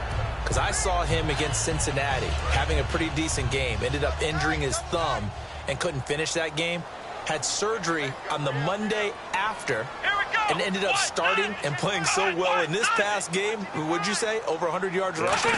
And they needed every one of them in their victory. Here's McCoy. And he'll be limited to a short gain up to about the 34-yard line. 4 yards on the pickup there as it'll leave him with a 3rd and about 4 more for a 1st. So McCoy adding to his yardage total in this one. Last year, 895 yards in his first season in Buffalo. Of course, he had Charles 4,000-yard years in Philadelphia. And you know the man they call Shady wants to throw some shade at the Eagles for ever letting him go. He wants a big year in 2016. To throw is Taylor. And got a man. It's Woods. They give him 13 yards there on the play and a fresh set of downs.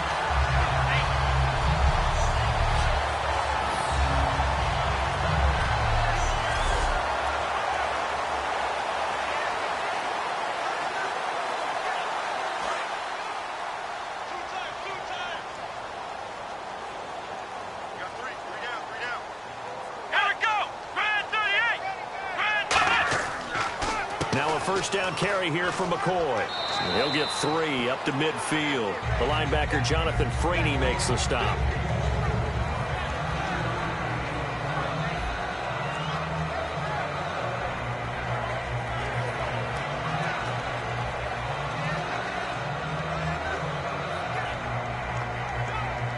Second down following the run.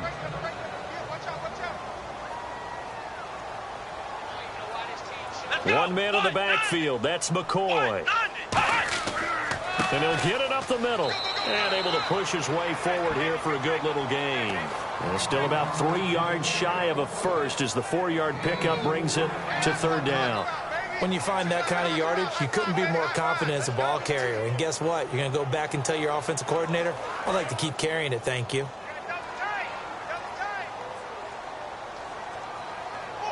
They'll come out in the pistol. They'll try and run for it with McCoy. Ooh, with a juke. Call it no gain there, and it leads to a 4th down. Looked like he was trying to bounce it outside, but no success. Yeah, sometimes you got to just figure out where you're going to go, and sometimes you just have to take it to another spot. In trying to get it outside, the defensive pursuit was there and just ran him down.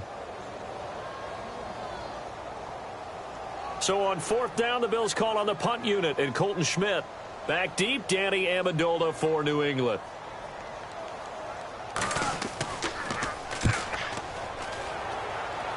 And no return here. Where will they spot it?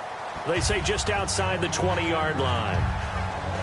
The Patriots offense now. They worked their way back onto the field. And a methodical drive last time, but they couldn't get that knockout blow. They had to settle for 3. But you got to like what they've been doing along the way, right? It's almost like the body blows, the setup punch. As you said, they didn't get the knockout blow here, but that doesn't mean it can't come later in the game on another possession. And the defense on the other side, maybe a little gassed, right? Yeah, a little tired. And if nothing else, they just feel relieved getting upfield and giving up 3. They don't exactly feel like they've handled the offense.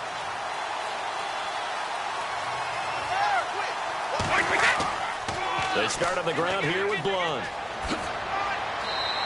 He'll get a nice chunk there on the first down run, and it's 2nd and 4. I know the toss play begins with the guy taking the snap and turning around and tossing it to the runner. But where the real intrigue is, can they seal the edge? Whether it's an offensive tackle or a tight end in the direction they want to run the football. If they do that, that's the result that you get, that type of a gain. If they don't, oftentimes it's not a very successful play. They'll run again with Blunt. Just a yard in the pickup there, and it'll leave them with a 3rd and 3.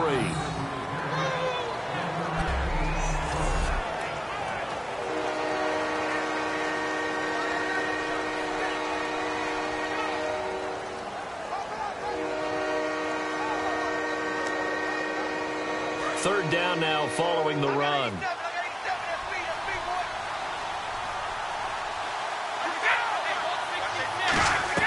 Now a play fake. Brady. Oh, he can't get away, and Brady will go down. Reggie Ragland, the rookie from Alabama, in there to drop it for a loss of 10. And it'll be 4th and long. Well, that play was the very definition of fast, quick, and in a hurry. Suddenly, he was there. In a blink of an eye, that happened fast, and a big sack.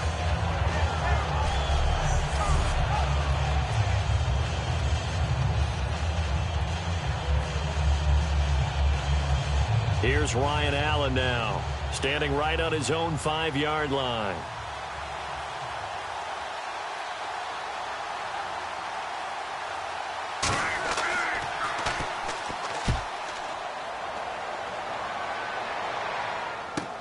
Pulled in at the 24. A good return there. Call it 13 yards. And the Bills will take over the football with a 1st and 10. Here's the Buffalo offense now as they get set to take over here. They're out in front. Last time they had to punt it away. We'll see if they can add to their lead now. They don't want to go out and punt it away again. This team now wants to get a cushion, put people away. They want to run their offense and have it end up in the end zone.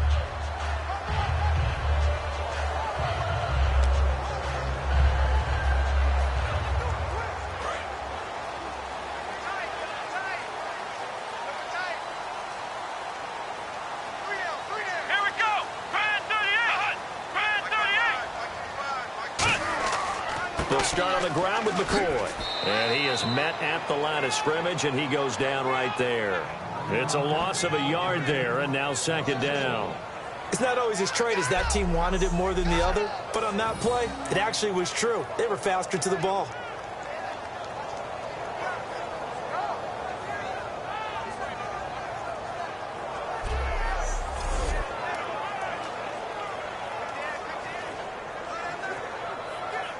So now 11 yards to go for this offensive unit. It's 2nd down. Hey, 4 down, 4 down. Come on, let's go. Man 38. 81 is the man 38. Now Taylor to throw. And he's got his receiver. That's Sammy Watkins. The reception good for 7. It's 3rd down. Sammy Watkins back in Week 12. First time he'd played since September 15. 3 catches. But you know he's a big play threat. 3 catches, 80 yards. And that's what they expect from Sammy Watkins. Big plays. They haven't been able to get as many as they've wanted due to all the injuries in his career.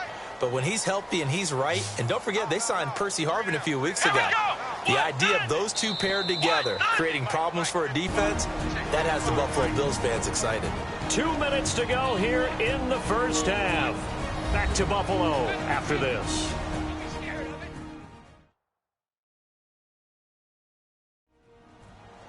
A reminder coming up at halftime while the two of us head for warmer areas of the press box. Yes. We'll be sending you to Orlando where Larry Ridley will have highlights and analysis of this first half. Send me to Orlando, please. Don't be so soft. So the offense needing 4 yards. It's 3rd down. Let's go. Man 38. From the shotgun, it's Taylor.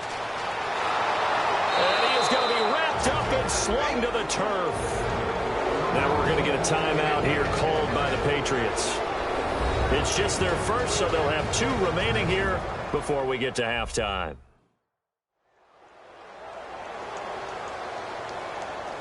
So the defense had a chance to catch their breath, and now they're back out and ready.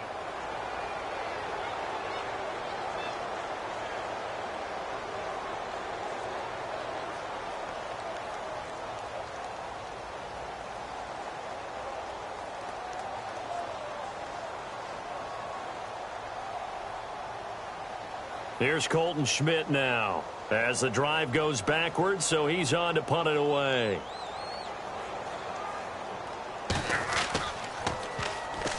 And this is blocked. The Pats bring heat and they get home.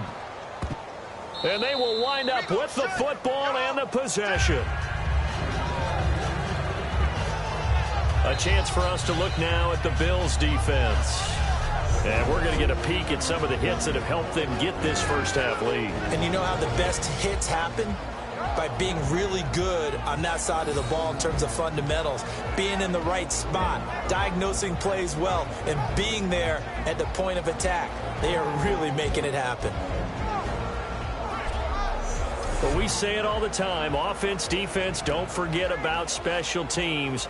Big punt block there. And how many coaches have told us if we make a big play on special teams, if we find a way to score, whether it was on the play or later, 90+% of the time, we win the game. Just don't hold them to those numbers. No, though. we haven't quantified it yet, but they believe it, and we have seen it happen many, many times in just that manner. An encroachment penalty here, maybe just a mental lapse, partner. Sometimes you have to just watch the football. Make sure it's snapped before you're jumping. Still 1st down.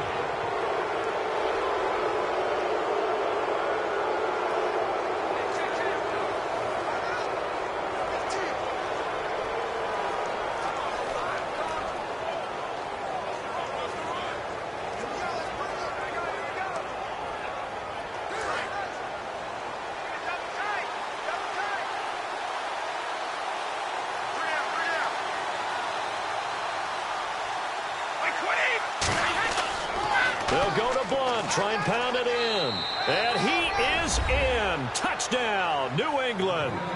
LeGarrette Blount punching it in from a yard away. And the Patriots have taken the lead. Well, that turned out how they wanted. Run the toss play to the left side, go for that pylon, get in there. And just being able to understand where the pylon was and sneak it in there, well done, well executed. Now Stephen Gostkowski on for the extra point.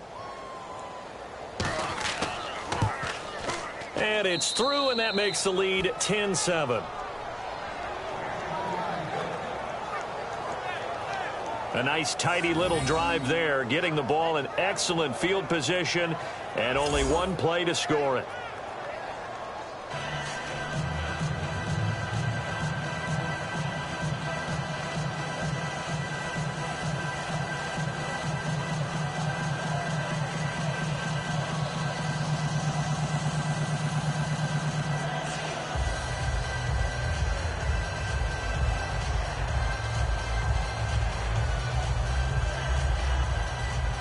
Gostkowski now after the touchdown. He'll send this one away. That'll be taken in the end zone. And no run back here. This will be a touchback, and it comes out to the 25-yard line. The Bills getting set to go.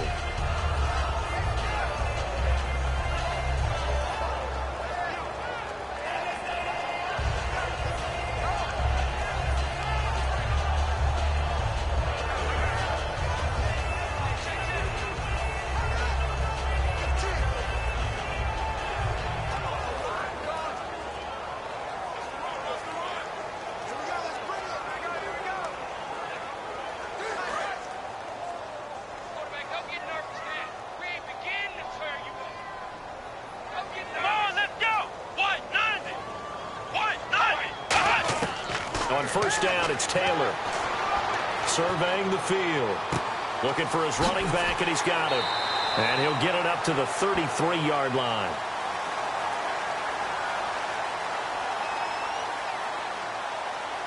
Holding offense. So he got his hands a little too far outside. The ref caught him, threw the flag.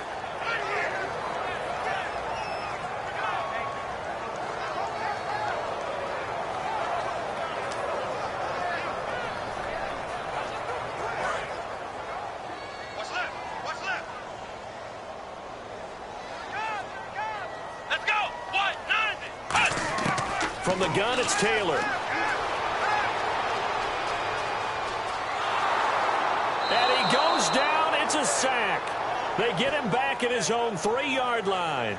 Well, if an offense is going to throw the ball on this part of the field, any pass rusher will tell you that's his favorite part. Gets a chance to get after the quarterback. It's almost like a reverse red zone. They can create points using their defense, and this time they take their man down.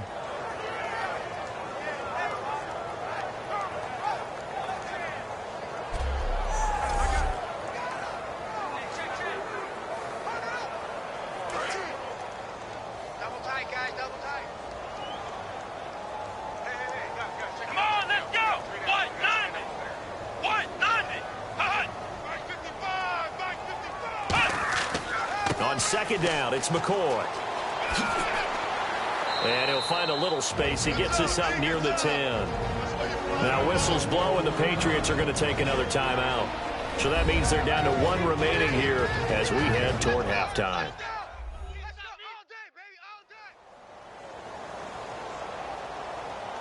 And now following that timeout, the defense back out onto the field.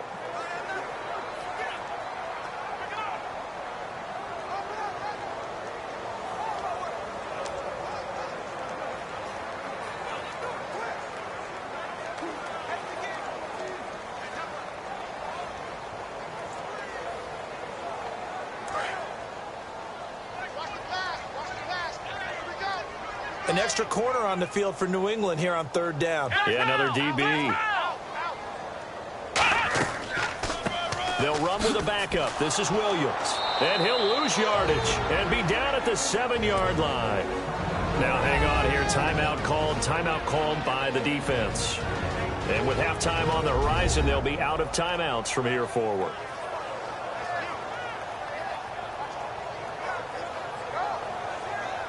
The defense, they got a little bit of a breather. Now they're back and set as we resume play.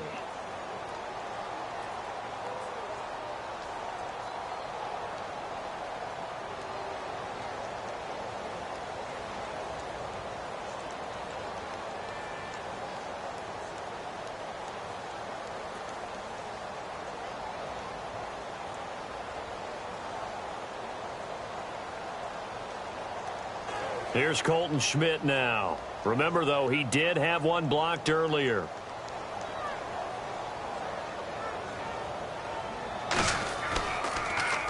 He's been a busy man here in this first half as he gets it away. Taking on the midfield logo. Nice job bringing that one back. 14 on the return. And the Patriots will have great starting position as they take over 1st and 10. And now out come the Patriots. And that recipe on their last drive that resulted in a touchdown looked pretty good, so they'll be hoping to do that once more. And it takes me back to when we sat with the offensive coordinator and the head coach. They felt pretty good about their game plan and thought there were some holes in the defense, and they exploited them the last time out. Let's see if they can come back and put together a similar drive. And we'll see if they can do just that. And they'll start this drive with very good field position.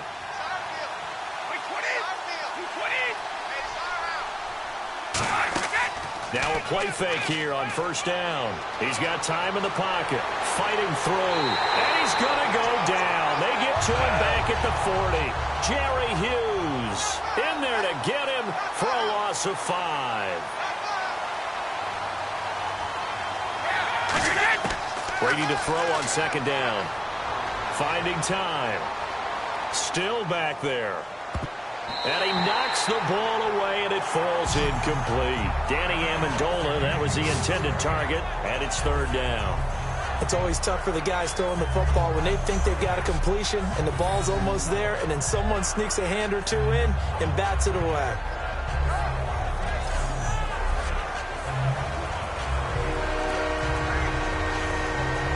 And now they call on Stephen Gostkowski. His career-long 57 yards set just a year ago. This will be from 56 yards out. And that is no good. And this score will stay right where it is. And that's the risk of the long field goal miss here at this stage of the 2nd quarter. You give up great field position. And that gives them one more opportunity to make something happen and something big. And we've seen crazy stuff happen at the end of halves.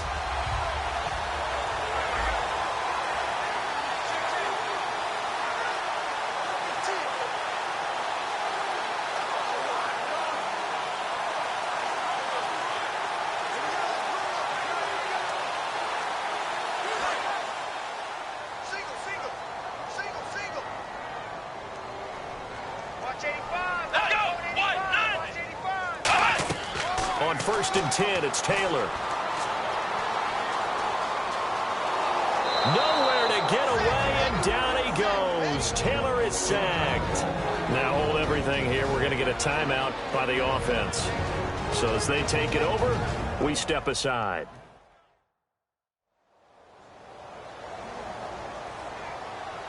So the offense takes the timeout, and they are back out and ready to rock.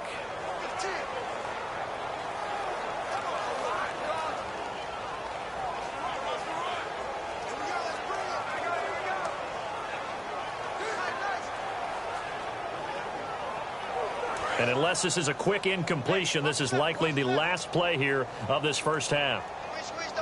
Come on, let's go.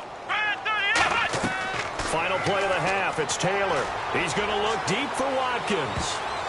That's going to be knocked away and incomplete. So at halftime, it's the Patriots with the advantage. As we send you now to Orlando to check in with Larry Ridley and our EA Sports Halftime Report. Take it away, LR. Thanks, Brandon, and welcome to our EA Halftime Report. I'm Larry Ridley. The Bills trail right now, but with another half to play, there's time to turn it around. The Patriots came in prepared for this game, and it shows in the way they've played. All right, let's get it going. Let's roll those first half highlights. Bills with the football midway through the first. Look at Shady McCoy getting into open space. And okay, so much for our halftime break. Apparently we're going to get right back to it.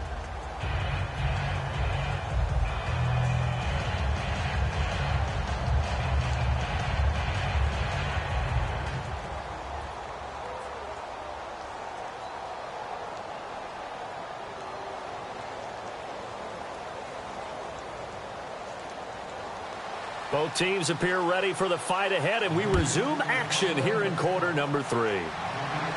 This is fielded at the goal line. And it's a pretty good return here as he'll get it up to the 29-yard line. Out come the Bills now as he'll go on offense first here in this third quarter. They're down here, but very much in this game. What's the tonality of a coach's talk when a game is within striking distance like this at intermission? Typically, what they're doing is emphasizing the things that went well in the first half and wanting more of that. Sure, you've got to go over some of the errors and clean up some things because there's a reason you're down. But overall, I think they want to stay positive, stay up with this team. We're just starting the second half, and we've got the football. Let's go ahead and punch it in, and then we'll take it from there. See how that recipe works. He'll hit Watkins on the crossing route. And they get 28 yards on that one. And it'll give the Bills a first down.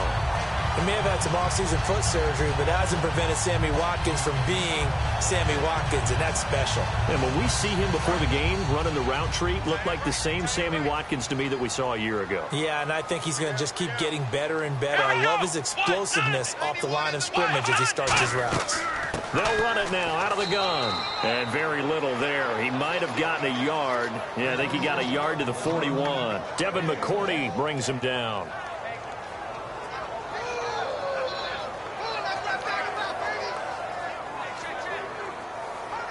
See if they stay on the ground for second down.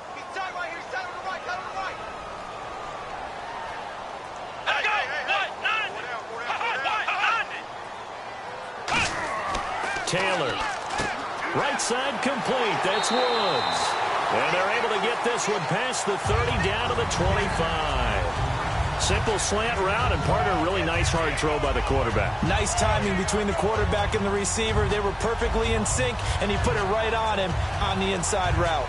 And the offense lining up 1st and 10.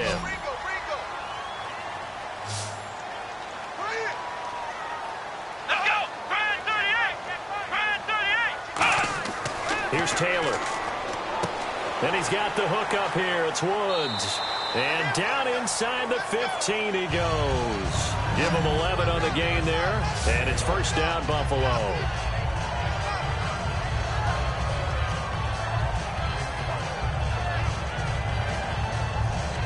Offense comes to the line now, 1st and 10.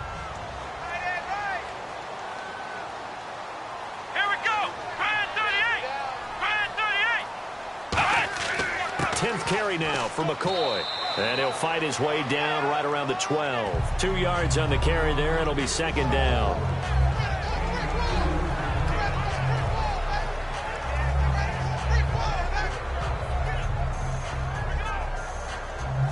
Let's see what the offense comes with here. 2nd and 8. Again, we'll see the pistol here.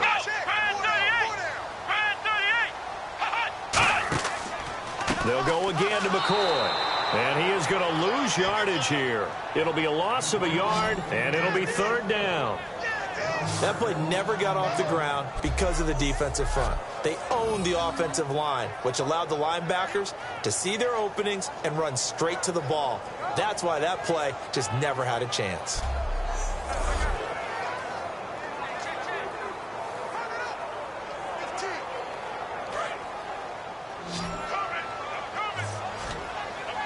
And defensively, it's a nickel formation here on 3rd down and 9.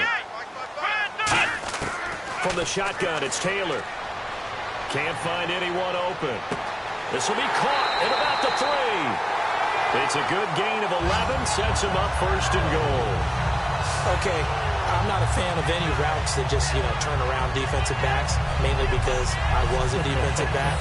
But the comeback route is so difficult because to sell it, you're selling it like it's a deep route before you come back towards either the line of scrimmage or the sideline. And, boy, that one worked to perfection. They come out with 1 back and 3 tight ends. 1st and goal here. And he'll take this into the end zone. Now, hold on here. We do have a flag down. So let's see what this is about.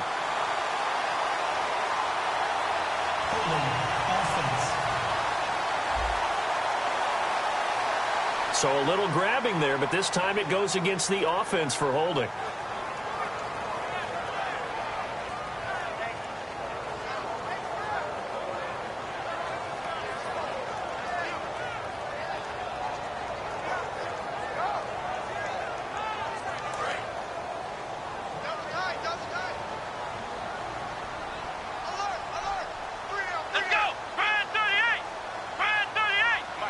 So now it's 1st and goal. After the penalty, it's McCoy. And a pickup of about 4 down inside the 10 to the 8-yard line. Can we just take that run and turn it into a kind of a clip and save? Because that tells you everything you need to know about this drive. They've been moving the ball awfully well.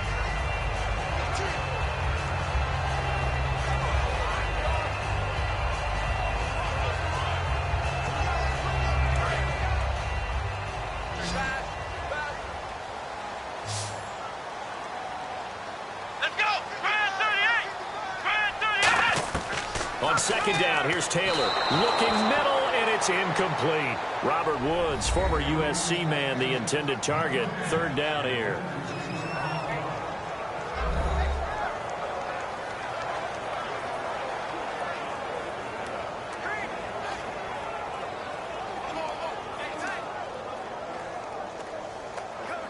So they're coming up here on the 9th play of the drive, and it's 3rd and goal.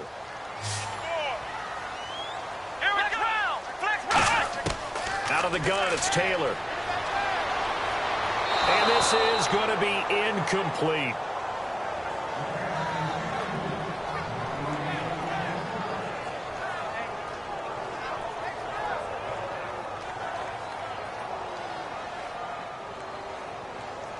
Dan Carpenter now for the Bills field goal.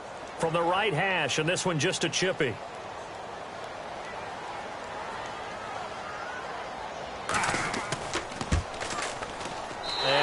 Knocks it through, and that will knot us up at 10. And that field goal caps an 11-play drive. It's a lot of offense to run to only get 3 points, but they'll take them. Anytime you can put anything on the board, you run to your sideline somewhat happy.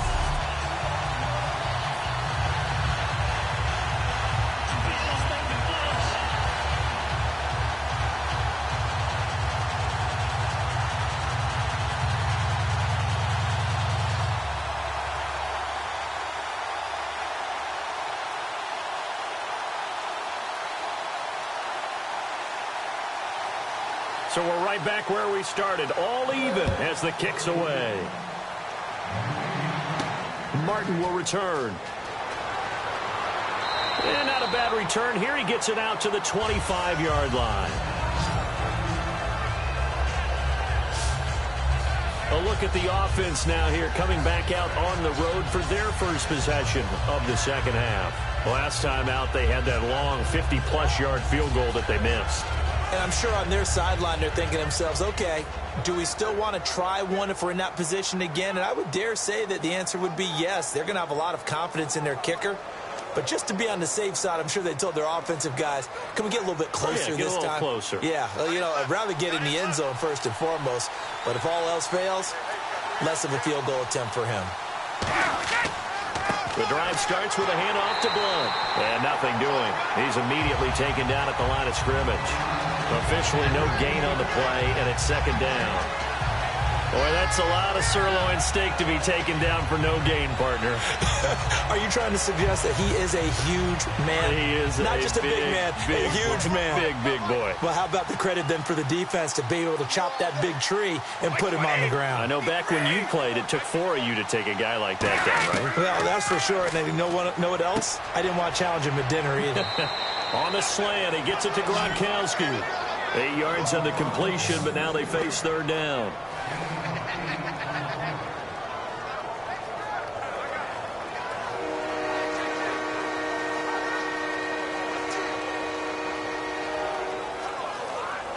So here we go, a 3rd down after the 2nd down pass completion. Wait, 20! Wait, 20! Wait, 10! Brady going to try and throw on 3rd down. And he's got an open man. It's Gronkowski. And he'll be taken down, but not before he gets into enemy territory.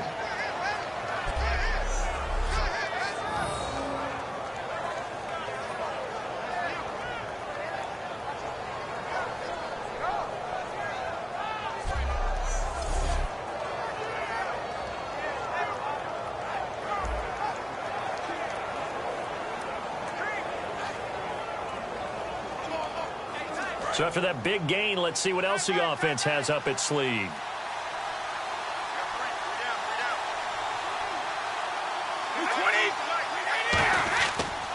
Now a carry for Blunt. They'll get only a couple down to the 44. Shaq Lawson, the rookie, with a tackle.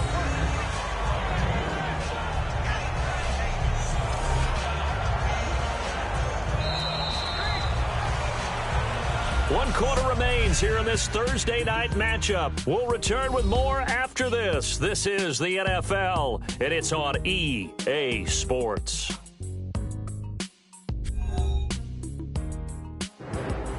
Back now in Buffalo. Knotted up here at 10. That's our score as we begin quarter number 4.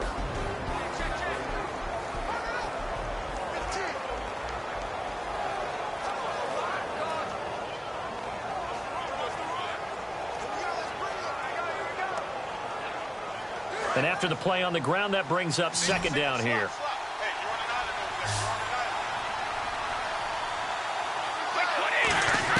Brady to throw on second down.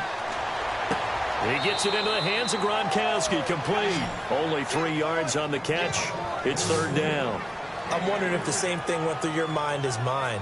When I see a big man like that make a catch, all I keep thinking to myself is, big man with football. Look out, everyone. He may not juke you a whole lot, right? He may not run past you because of his size. You're talking about a guy weighing in the 270 range. But, boy, once he gets his mitts on the ball, he's going to be tough to bring down.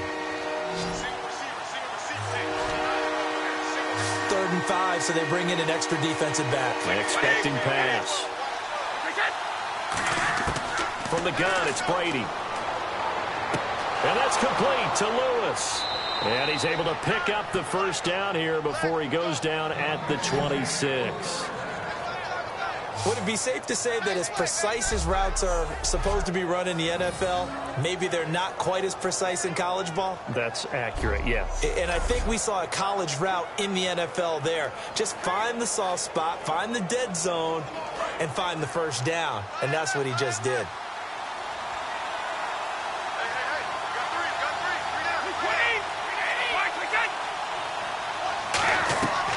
They'll run it now out of the gun. And not much of a hole there as he gets it down to about the 24-yard line. 2 yards on the pickup there. It'll be 2nd and 8.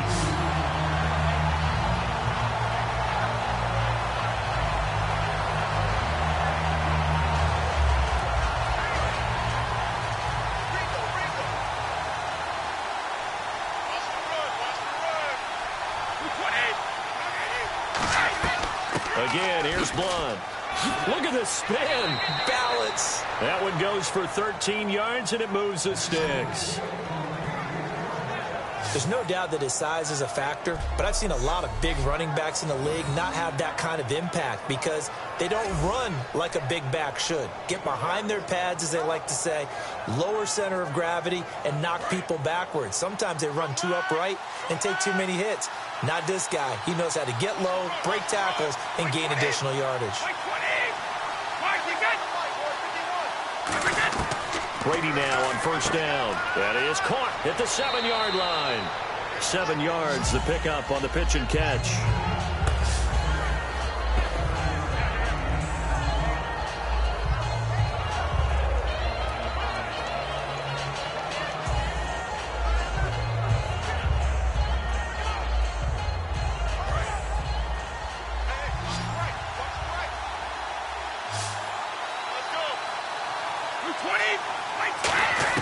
On second down, here's Brady. He's got time. And that's going to be caught for a Patriot touchdown. LeGarrette Blount, he scored on the ground and through the air. And the Patriots have moved out in front. Well, he wasn't the guy they were initially going for, but after going through the progressions, it worked. When you have plenty of people who can catch the football, you don't always have to go to your primary target, and sometimes that target is actually covered.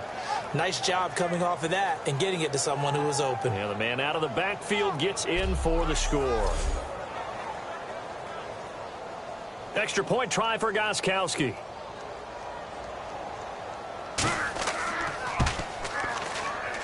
He's got it as they go up by a total of 17-10.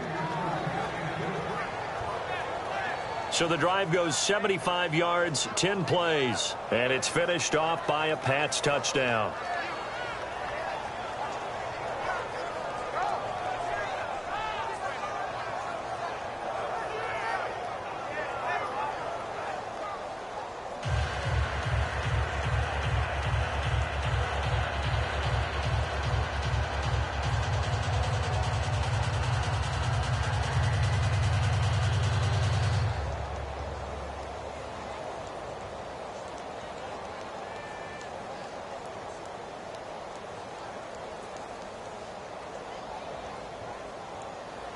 Gostkowski now after the touchdown.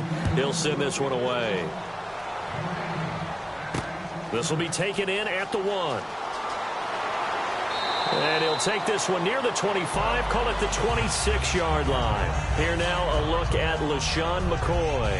And there are the numbers. Got off to that torrid hot start. We thought he was in for maybe a career day. Not the case. No doubt about it. It almost looks like a misprint after what we saw in the first half. But let's give a little bit of credit to the guys on our side of the ball. They went in at halftime, made a few adjustments, and you know what else? They didn't lose their confidence in their ability to play. Because a lot of times you get beat down in the first half, it gets ugly in the second half. They've come out with a new resolve and a renewed determination. Here we go. Brand 38. Now Taylor on first down. And he'll check this one down to McCoy. And he'll be brought down right at the 30 here.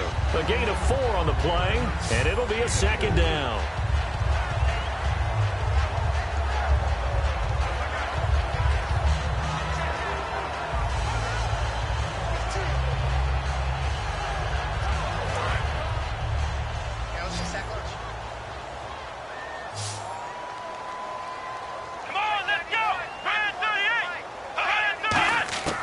Second down, Taylor. They got a man over the middle. It's Woods.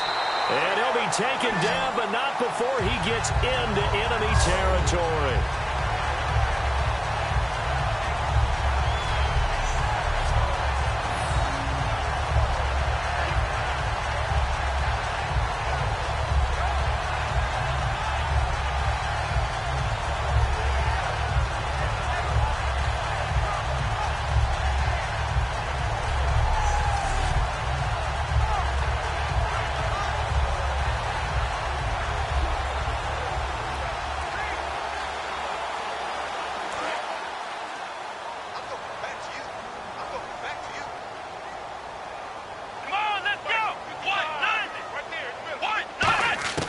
On first down, it's Taylor.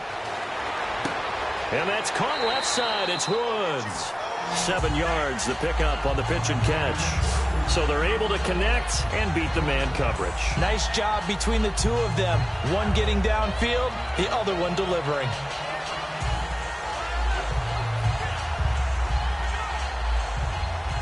And leading here late, so a chance for the defense to really close out this game if they can halt the offense. Now Taylor with a draw to McCoy. And he'll be stopped up quickly here at the 38. And after getting tackled, he's still down and looking very slow to get up. We'll check on his status when we return to Orchard Park.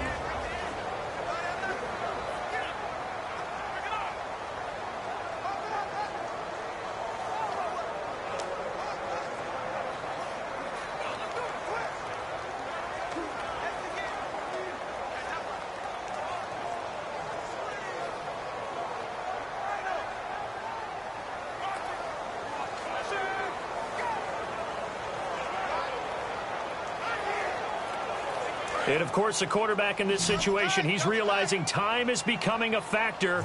Let's see if they can get some points on the board here late.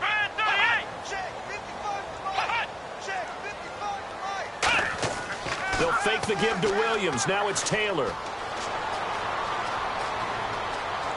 And some space here. And he is out of bounds inside the 30. A gain of 11 and a first down.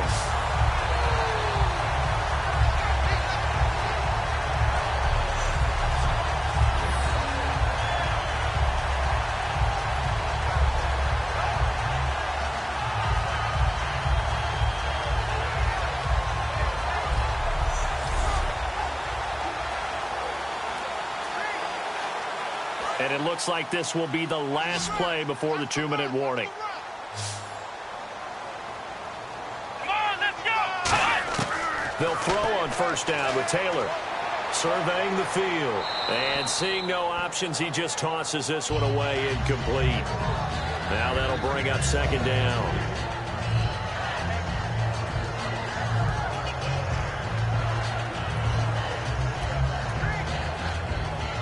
And here comes play number 6 on this drive. Hey, let's get some penetration here. Here we go. 1, 2nd and 10, it's Taylor again. He's got time in the pocket. And he comes back with one complete. Time for a break. We're back to see what happens after this.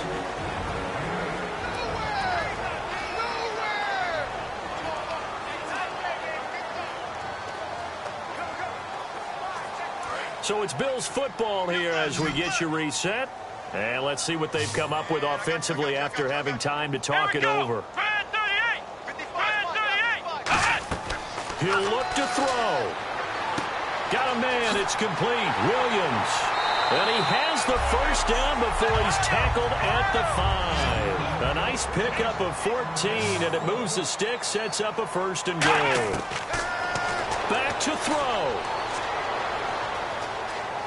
And he can't get a throw away. He's taken down. It's the replacement for Chandler Jones, Chris Long, in there to take him down, and the clock will roll. They'll look to throw. That is incomplete. He was looking to get it to Carlos Williams that time, and it's 3rd down. Receivers work all the time on making sure they catch the ball, haul it into their bodies before they turn and run. A little bit of loss of focus on that play.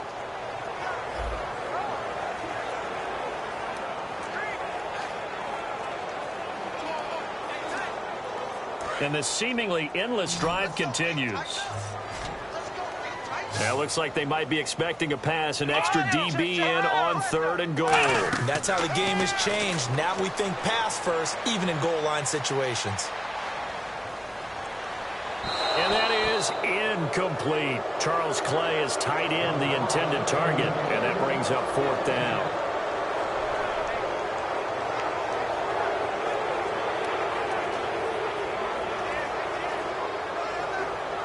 Likely the play of the game here, trailing in the final quarter and going for it on 4th and goal. Here we go. Brand 38. Brand 38. Here we go. It's Taylor on 4th down. And this would have been intercepted if he could have gotten the feet in. Instead, it's incomplete. Boy, that really could have turned this one upside down. So the defense asked to stay out and get one more stop. They were able to do it, forcing the incompletion. So on their record, that goes down as a successful play. It doesn't matter how they got there, how it happened. They got it done. They're the ones that are jubilant. So the Patriots coming out now. They have the lead, obviously, late in the game. I guess the good news for them is if for some reason they would make a mistake, a field goal does. And now the Bills are going to stop it as they call the timeout. All right, so the timeout over and all 11 men back out onto the field for the defense.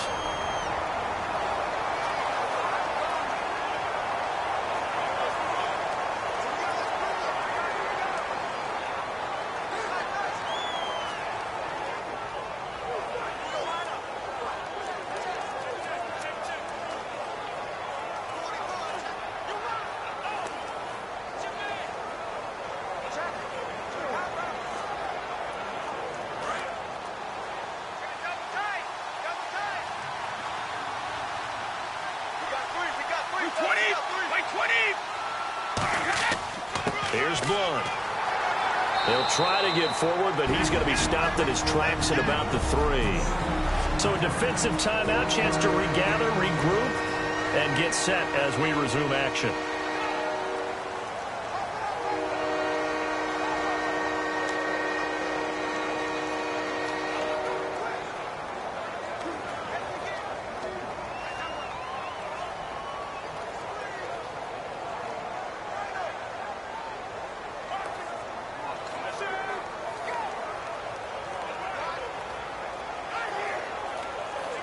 So 2nd down was a run play. Now let's see what they do on 3rd.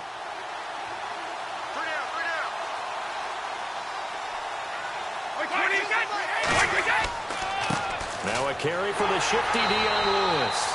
Just a gain of 2 there, and it's going to bring up a 4th down. So the defense had a chance to catch their breath, and now they're back out and ready.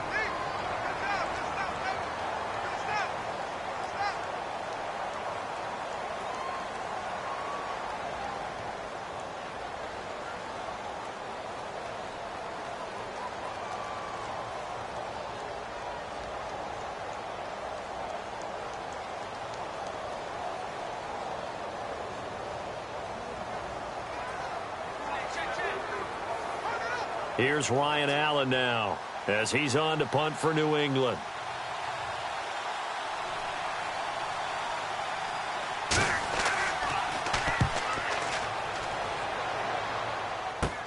Taken right around the 44. They'll score that a 36-yard punt, and the Bills are going to take over in great position here with a 1st and 10. And the Bills offense comes out ready to take over. They had a great drive going last time. They were moving the ball, and then all of a sudden it just stalled out. So we'll see what they can do here, Charles. And it's always easy to second guess when you don't get it on a 4th down try. But they had to like the feeling that they had going on offense. They want to continue to see if they can capture that again on this drive and maybe get in the same position. Yeah, and that's, I mean, like I said, they were moving the football. It's not like they went 4 and out, so I don't think it's a deal where the offense doesn't have confidence. No, I agree with you totally on that one. If anything, they may have gained more confidence. Okay, they stopped us once. That's all right. Let's keep moving it. Make them do it again. Let's face it, you can run the route tree as many times as you want, get in sync, practice it, do all those things. But once you get to game speed, it doesn't always time up quite that well. That one goes incomplete.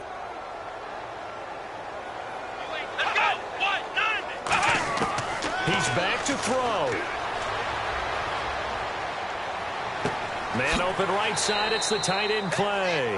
That catch good for 5. It's 3rd down. And now they're in the hurry-up.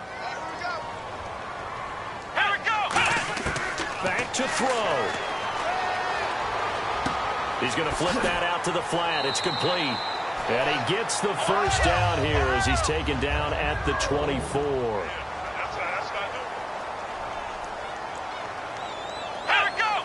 And he'll stop the clock with 5 seconds to go there on the spike.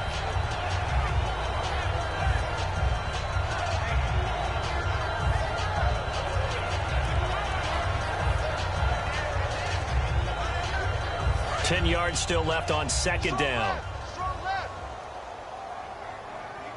3 receivers to the left, 1 to the right. One last shot for Taylor. And that is going to be incomplete.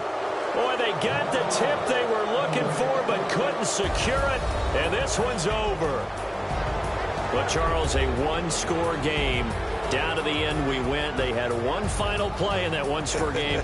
We all knew what was coming, the Hail Mary. They just couldn't get it done. Wasn't exactly complicated, was it? We all knew, as you said, and go long. We'll see if we can find someone open. They didn't get it done. Someone's happy. Someone is not.